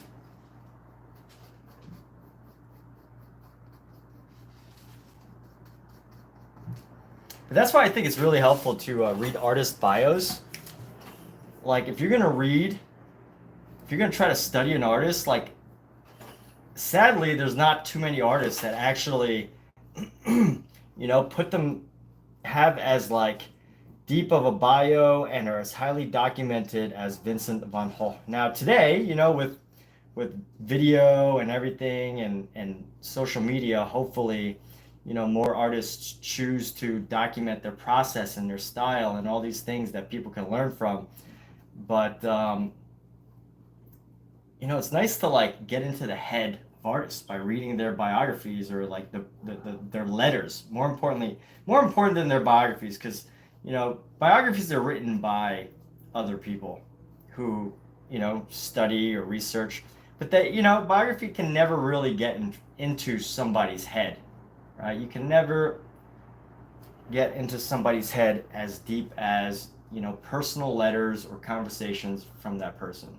And I think that's what's so great about Vincent. If you ever want to study the work of Vincent van Gogh, it's this idea that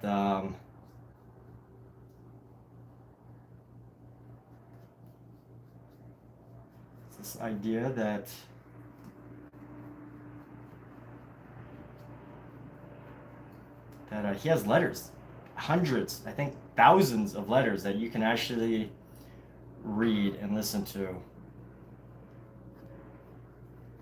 Honestly, I don't think this did anything. You can see a little bit. You can see some texture and design, and I don't know if these colors work well though. You can see some level of like detail. Let's see how I can possibly make this look more interesting. Maybe if we bring in this red here. Let's bring in some red, maybe. Yeah. Bring in some of the reds.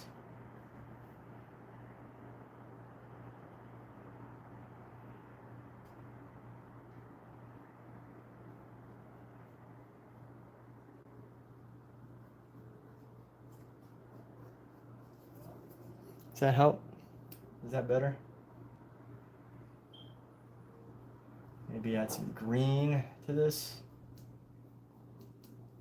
Let's pick up some green here. Let's see how.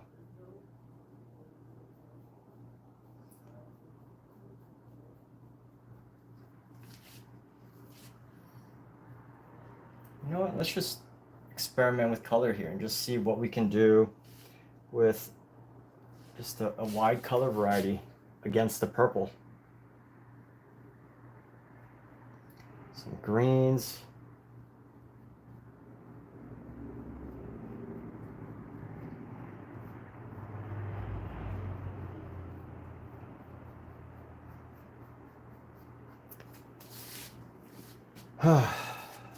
Some reds. Swap between red and green.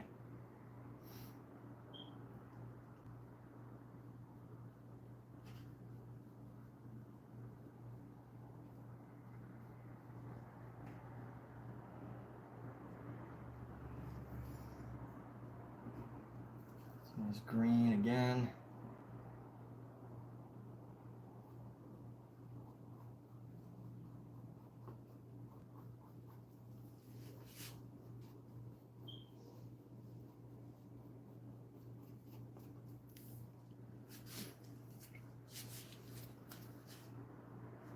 I don't know. I don't know how I'm liking this.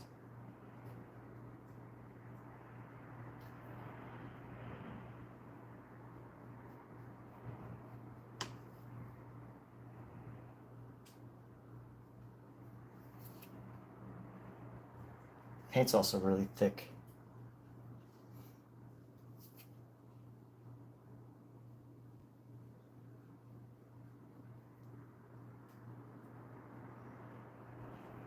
And here we go. We're gonna grab some of this.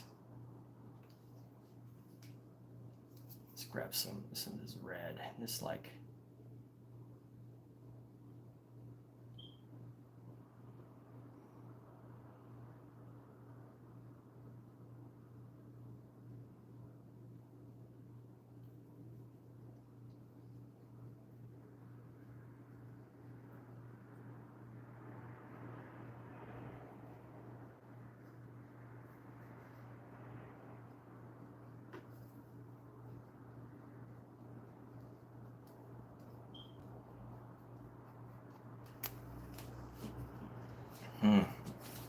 Coming along. I think this is interesting. This is interesting enough. Just add some little bits of red here, just to add some dimension and color and variety to this.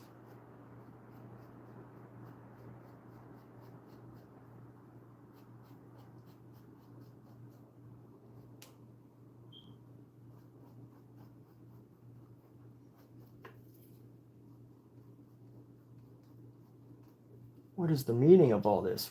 I saw this interesting show, or as a clip of a show on YouTube, and it was about this kid who was in college, and the teacher kept asking him, and it was only like one clip from that scene. I don't think it was the whole scene. It's called Little America, I think is the name of the show. But it's about this kid who paints and this like contemporary art teacher who keeps asking, what does it mean? What is the meaning of your painting? Tell me about your work. What does it mean?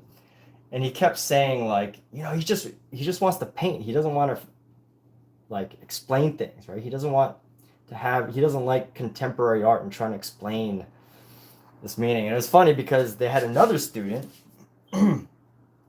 There's another student whose work was, you know, contemporary style, probably stolen from Basquiat, expressionists of the time, etc. And you know, his style was like he instantly went into a speech about what his paintings actually mean. I just thought that was a funny clip.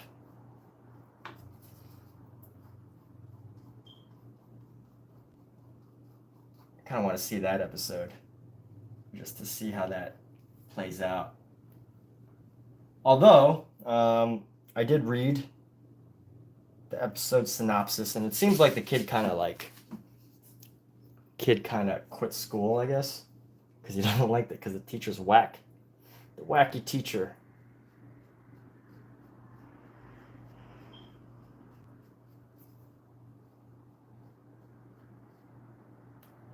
Add some white.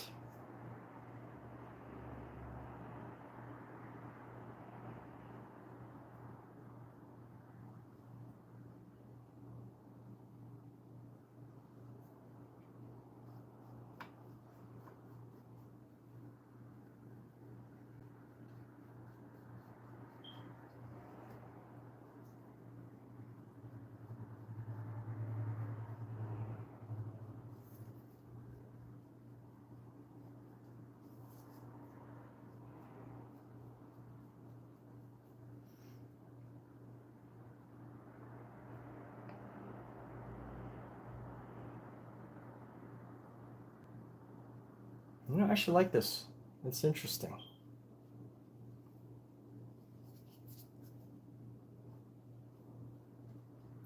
Might even almost be done. After you know, I guess one more touch up of the face and everything. Yeah, is that right, Pookie? Is that so?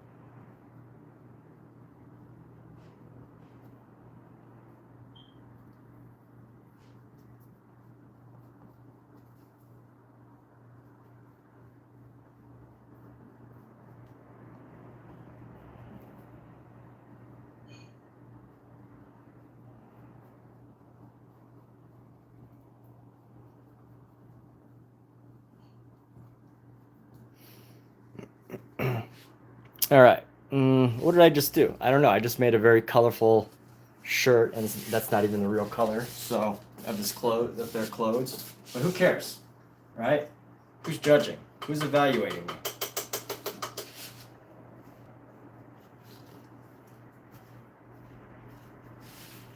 It's not. Their clothes aren't actually purple.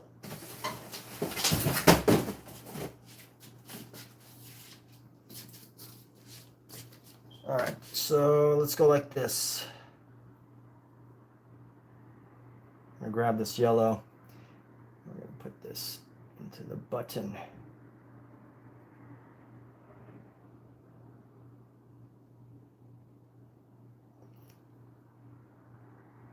Does that look natural? I don't know if it looks natural.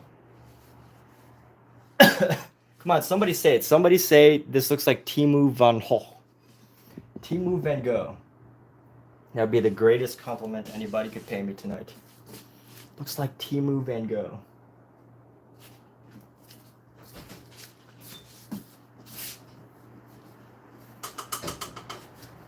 Finishing up? No. Maybe. Okay. I don't know. I don't know yet. I'll have to see how I feel in the next 10 minutes because I don't know, I'm actually feeling pretty hyped about this right now. We've reached a point where it's like really come together. And honestly, I feel like if we use this one,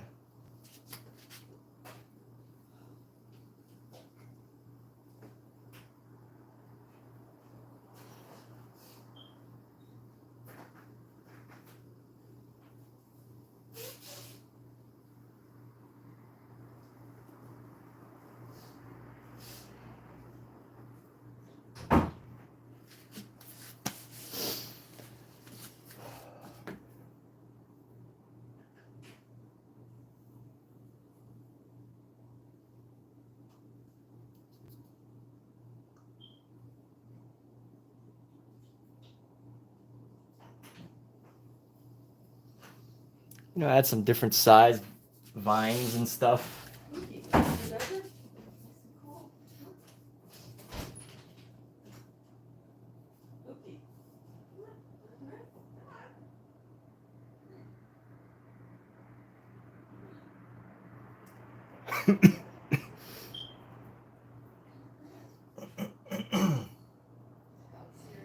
And let's go right around here.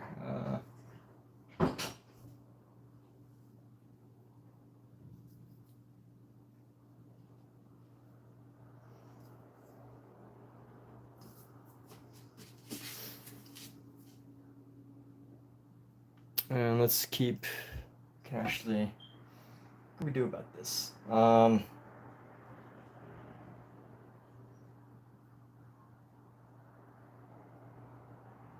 do we paint a rose? Let's see, how do you paint? What are some fun flowers? This is why you should learn how to paint flowers. Ah, here we go. I got a couple flowers right there. Got some flowers right there. Let's see how we would go. It's gonna go.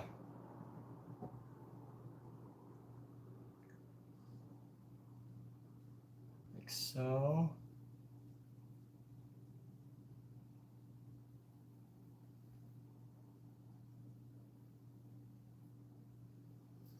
Another one. We'll probably get another one like right here. Actually, you know what? Let's get a purple one. No, let's get a pinker one. We don't need purple. We just need something a little pinker. Let's get a little pink one. You know what? It doesn't even have to look like a flower exactly, right? Like it could just be.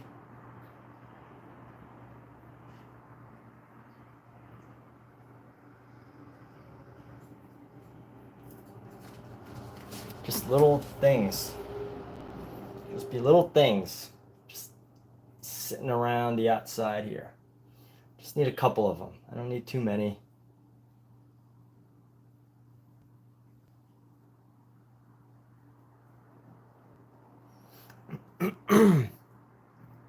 Look like roses, look like hearts. There's something. There's something.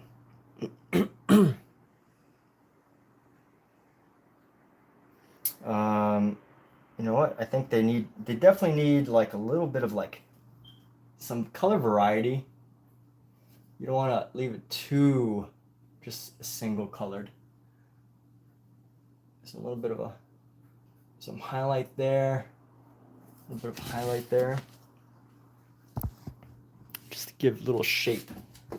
And I got these other cute little flowers right here. So let's go, we're gonna stick with this theme of like red here. And I don't want to totally, you know, pilfer. What is it? Alexa, what is the definition of pilfer? Pilfer means to steal, especially in small quantities. I don't want to totally pilfer Van Gogh by, you know, doing his exact decorations, you know, all his exact same decorations. So I will, you know, I'm trying to add a little bit of my own spin. And the way I'm doing that is by painting some fake flowers that I have in my own apartment.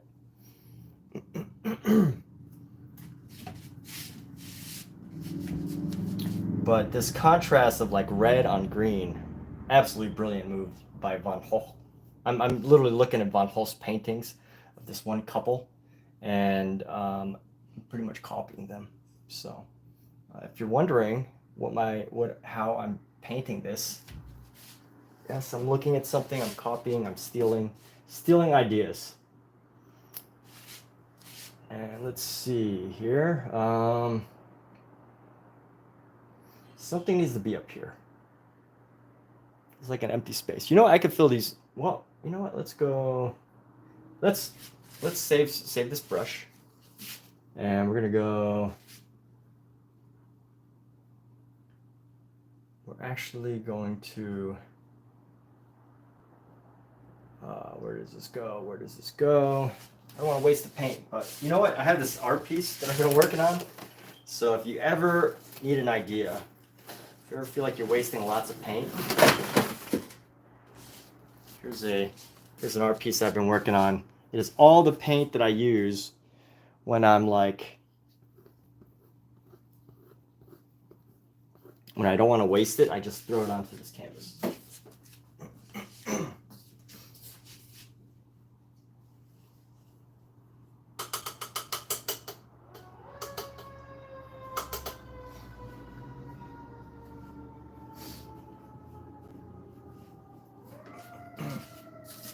Here's what we're going to do now. We're going to bring in our white. You know what? I also need some yellow in a moment. So we're going to bring in our white here.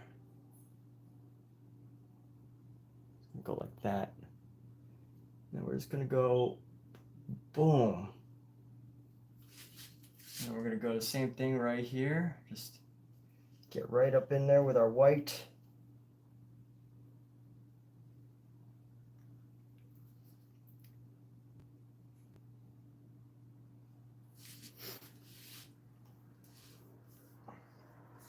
And then we're going to grab our yellow.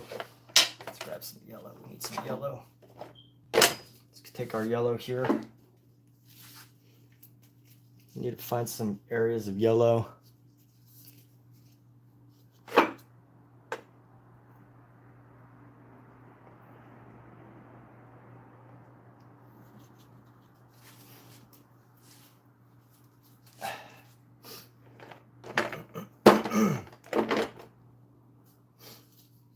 You know what, instead of doing green stems, because this is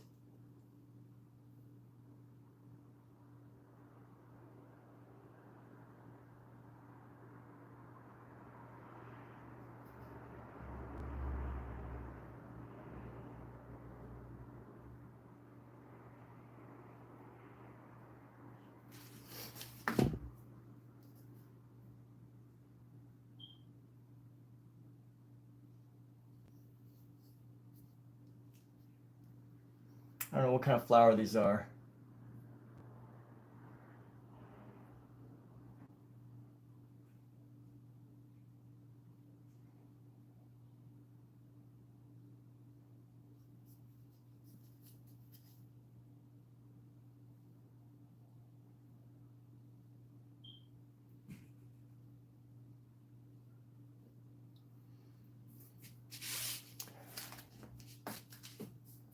But what we want now, let's add a little bit of red into the center here.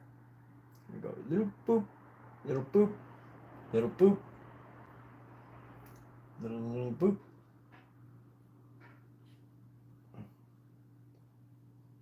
Yep, that's the noise that we make here. I don't know what all this stuff is. What is all this? Just this extra topping. All this extra topping for nothing.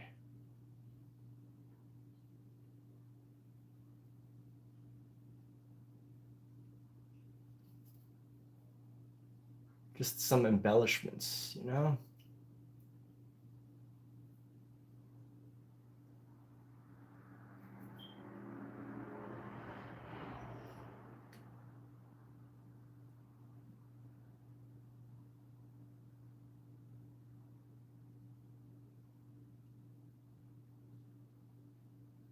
Did it work? I don't know.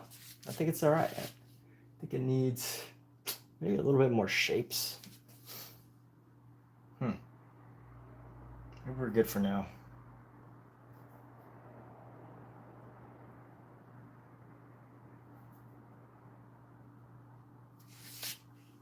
I think we need some stuff coming from like around the.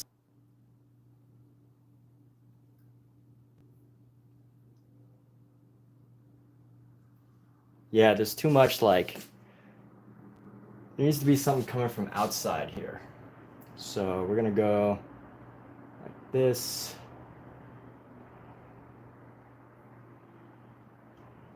Let's see how we can actually do something with that.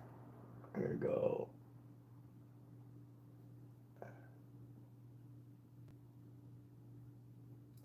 Let's go put the white into here.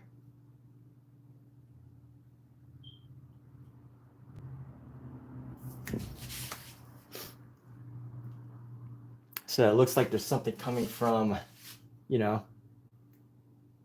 Maybe we need like something random. Is this good? No. Oh. Like I'm trying to figure out like what, you know, just get a good balance of the spaces here. You know, if we're gonna have empty space, it has to look like, you know, it has to make sense here.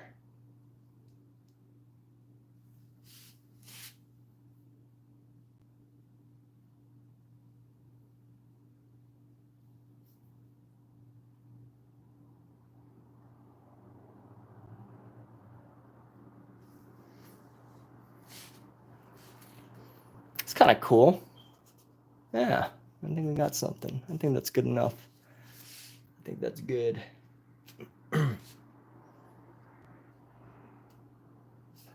Good enough isn't good enough, but there definitely needs to be something in the background. How do we...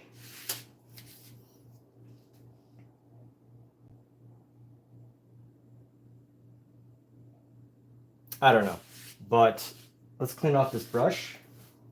There we go. We're going to clean off this brush right now, actually. I need to use up some of this green because I need to prepare a canvas.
So I have this wonderful, wonderful canvas that I have to prepare.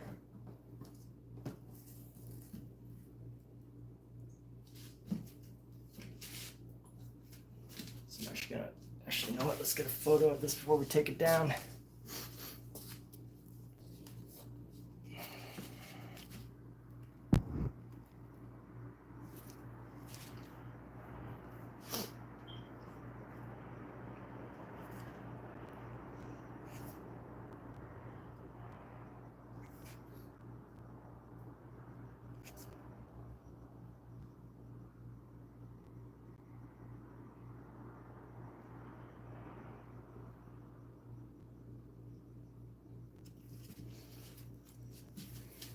Okay.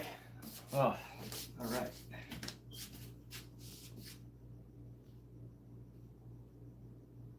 I'm gonna lower this. Just lower this a little bit.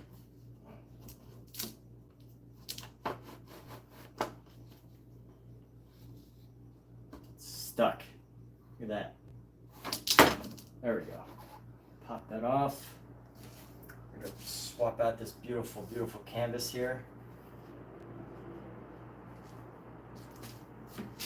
And what I want to do is I want to prepare it with the very off yellow green.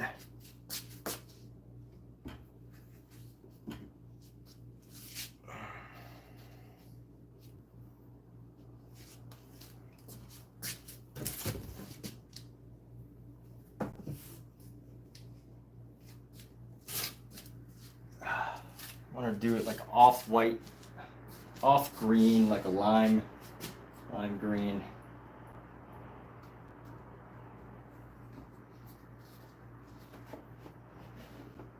I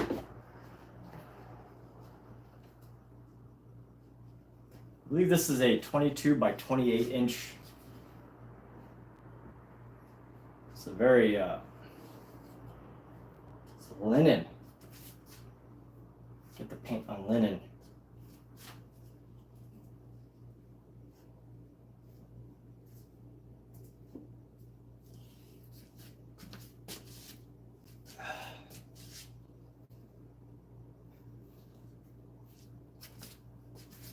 Doesn't fully fit on my canvas, but I want to have a undercolor ahead of time.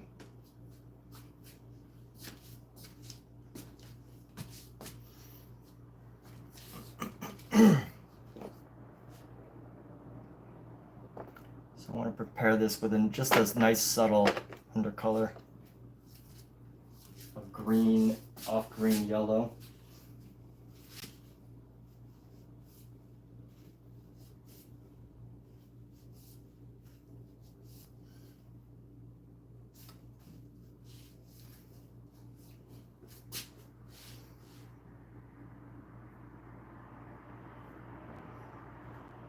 So let's actually create a little concoction here.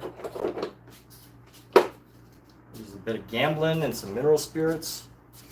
So I want to create a color here that's somewhere between a yellow and an off green. We're gonna add in our Gamblin so that this dries nice and easy. Have a lot of Gamblin there.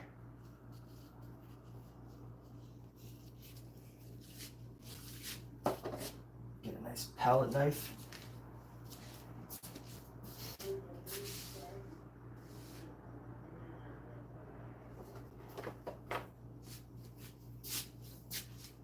We're going to definitely take this green, or actually let's take a big chunk of this yellow.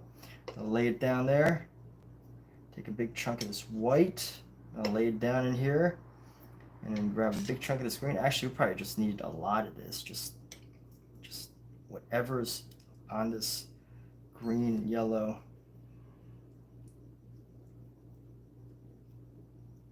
Yes, we're getting the color that we want. Yeah, a little bit more yellow.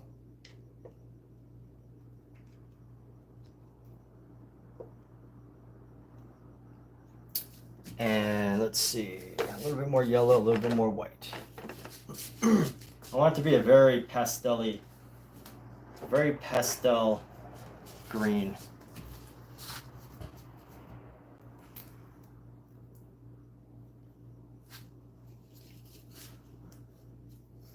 And we're just preparing canvas, so, you know, no more painting. I mean, I guess it is painting, but it's not like painting. I'm just mixing some colors here to get like a very pastel green. So I can prepare this canvas here. Here we go, we got a nice pastel green going. Just a nice, beautiful little pastel, like Easter pastel green. It's what I want to build upon for this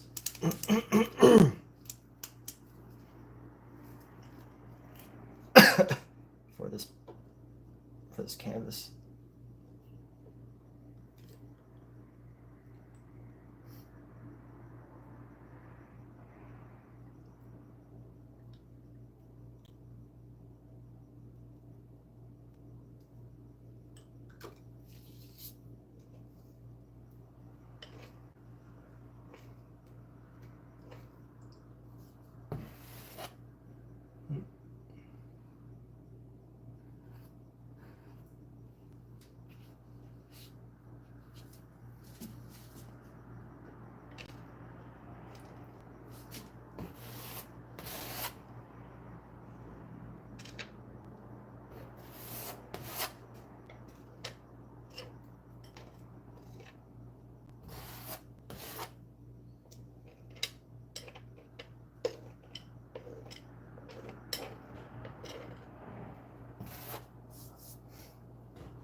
All right, let's grab a brush.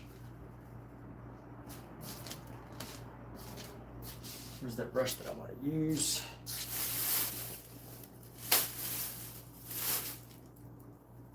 Nope, not that one. Here we go.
I just want a nice dense layer of color from which to work this paint here.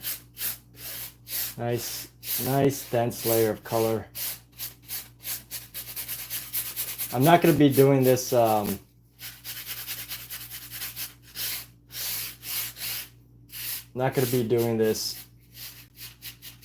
what's it called?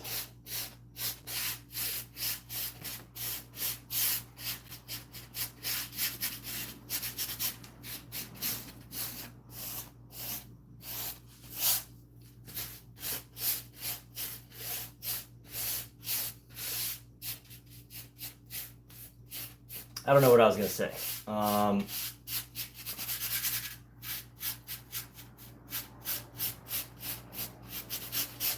It's going to take a few times, a little bit of work. I'm not going to start on this right away. Definitely going to let the paint dry. Probably won't even stream this one. But we'll see. We shall see. A couple days without streaming should be okay.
Oh, this is such a soothing activity.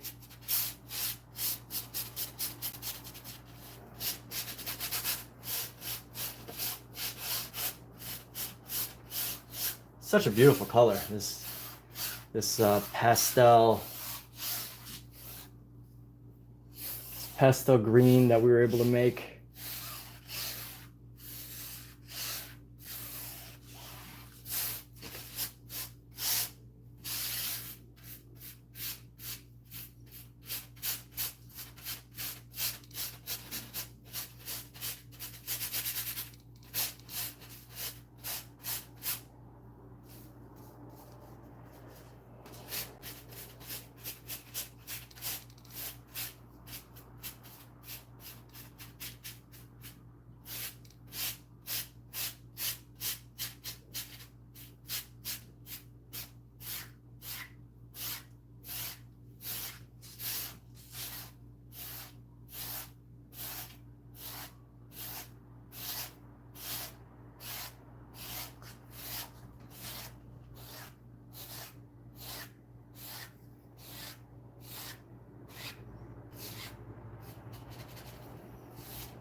Trying to keep it nice and smooth before I go around the outskirts of it. Oh, this area needs a little bit more paint.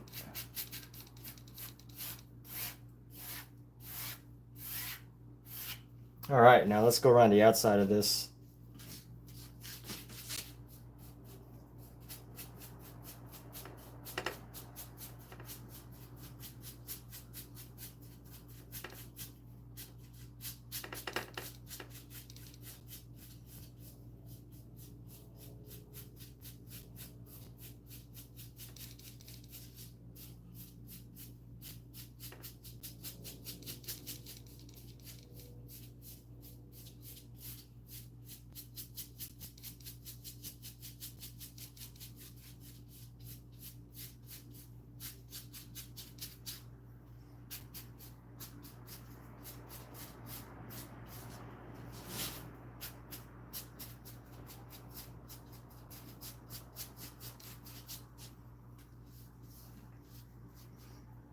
And here we go. So all I'm doing, I'm just preparing this canvas for a later date. It's gonna be a big piece. And that's funny. All the painting that I do, you know, of course the paintings that I make, they're for sale. But you know, all the painting that we do, the hours, the hundreds of hours practice.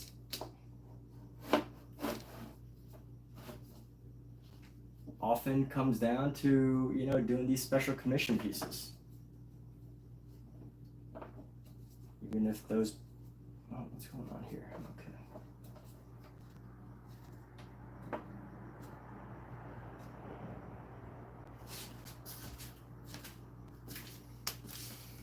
All the hundreds of hours of painting.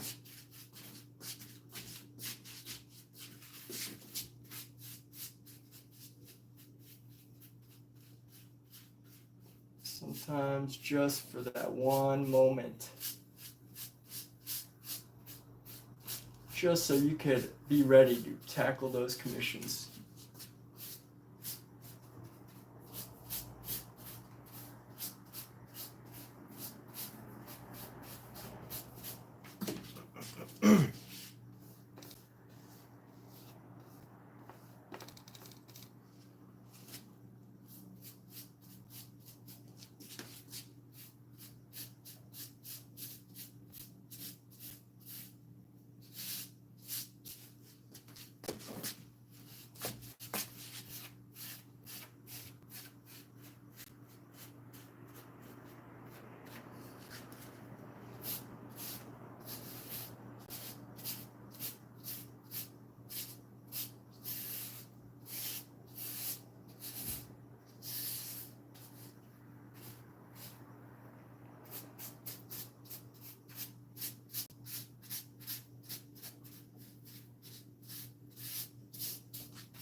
Yeah, just painting down the sides.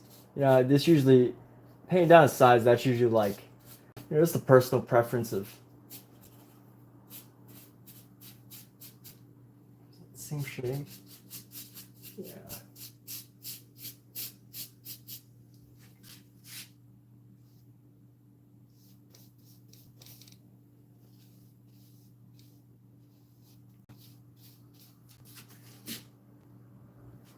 Let's see. Let's go ahead and just flip this over so I can paint around.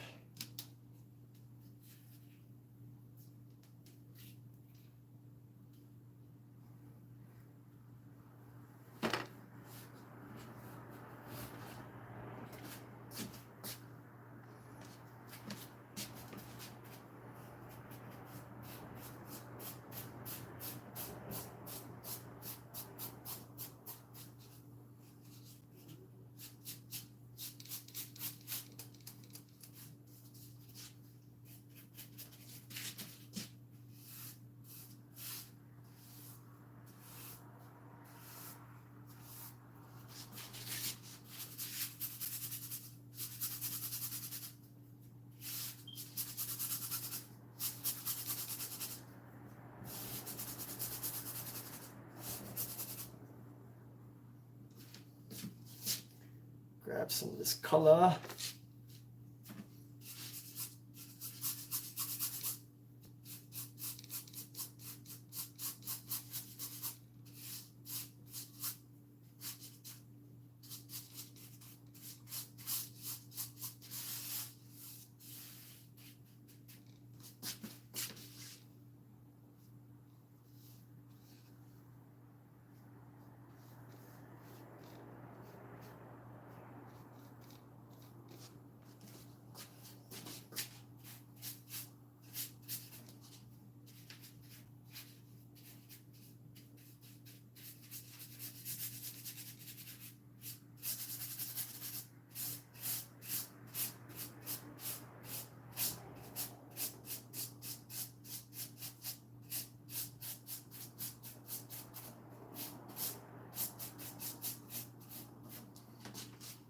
Oi.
So, still missed a lot.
All right, okay.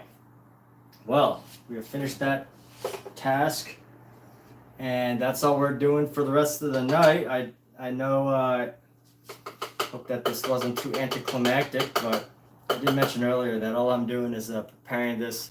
Just wanted to get a nice, get a nice layer of paint on it.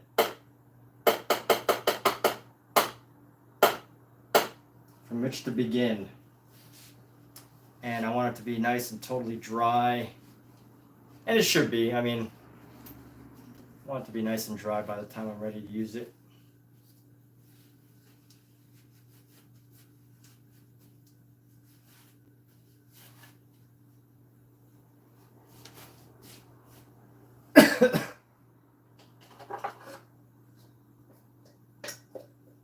But we are cleaning up our supplies now.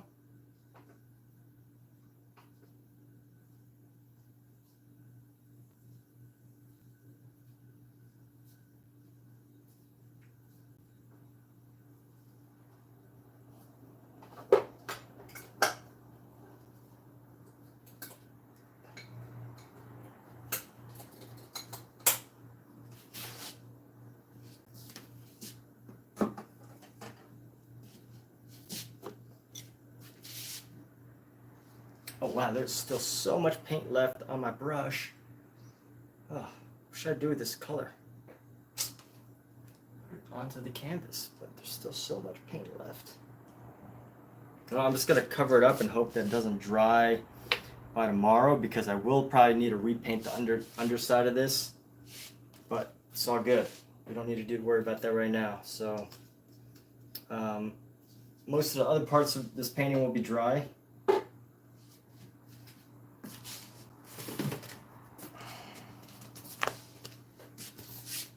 But let's see, this will go a little over to the side here.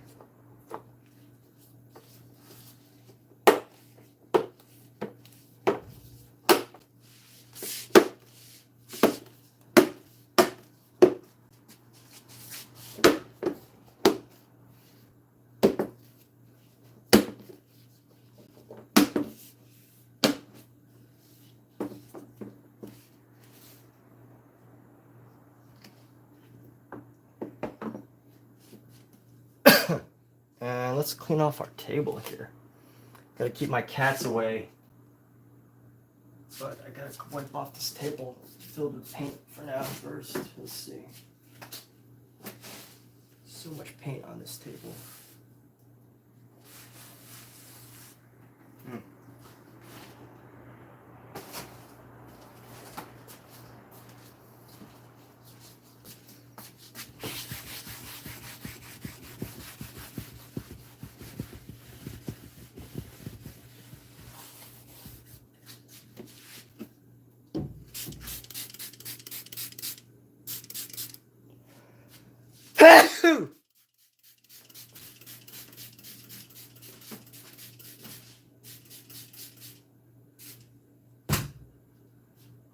All right, let's see.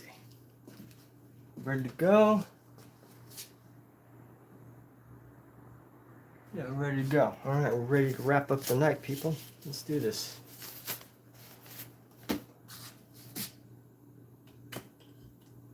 All right, well, everybody that's here, thanks for sticking around to watch this part. I know at some point I will paint this, but for now, we'll be working on some other things. But take care, everybody. Have a good night.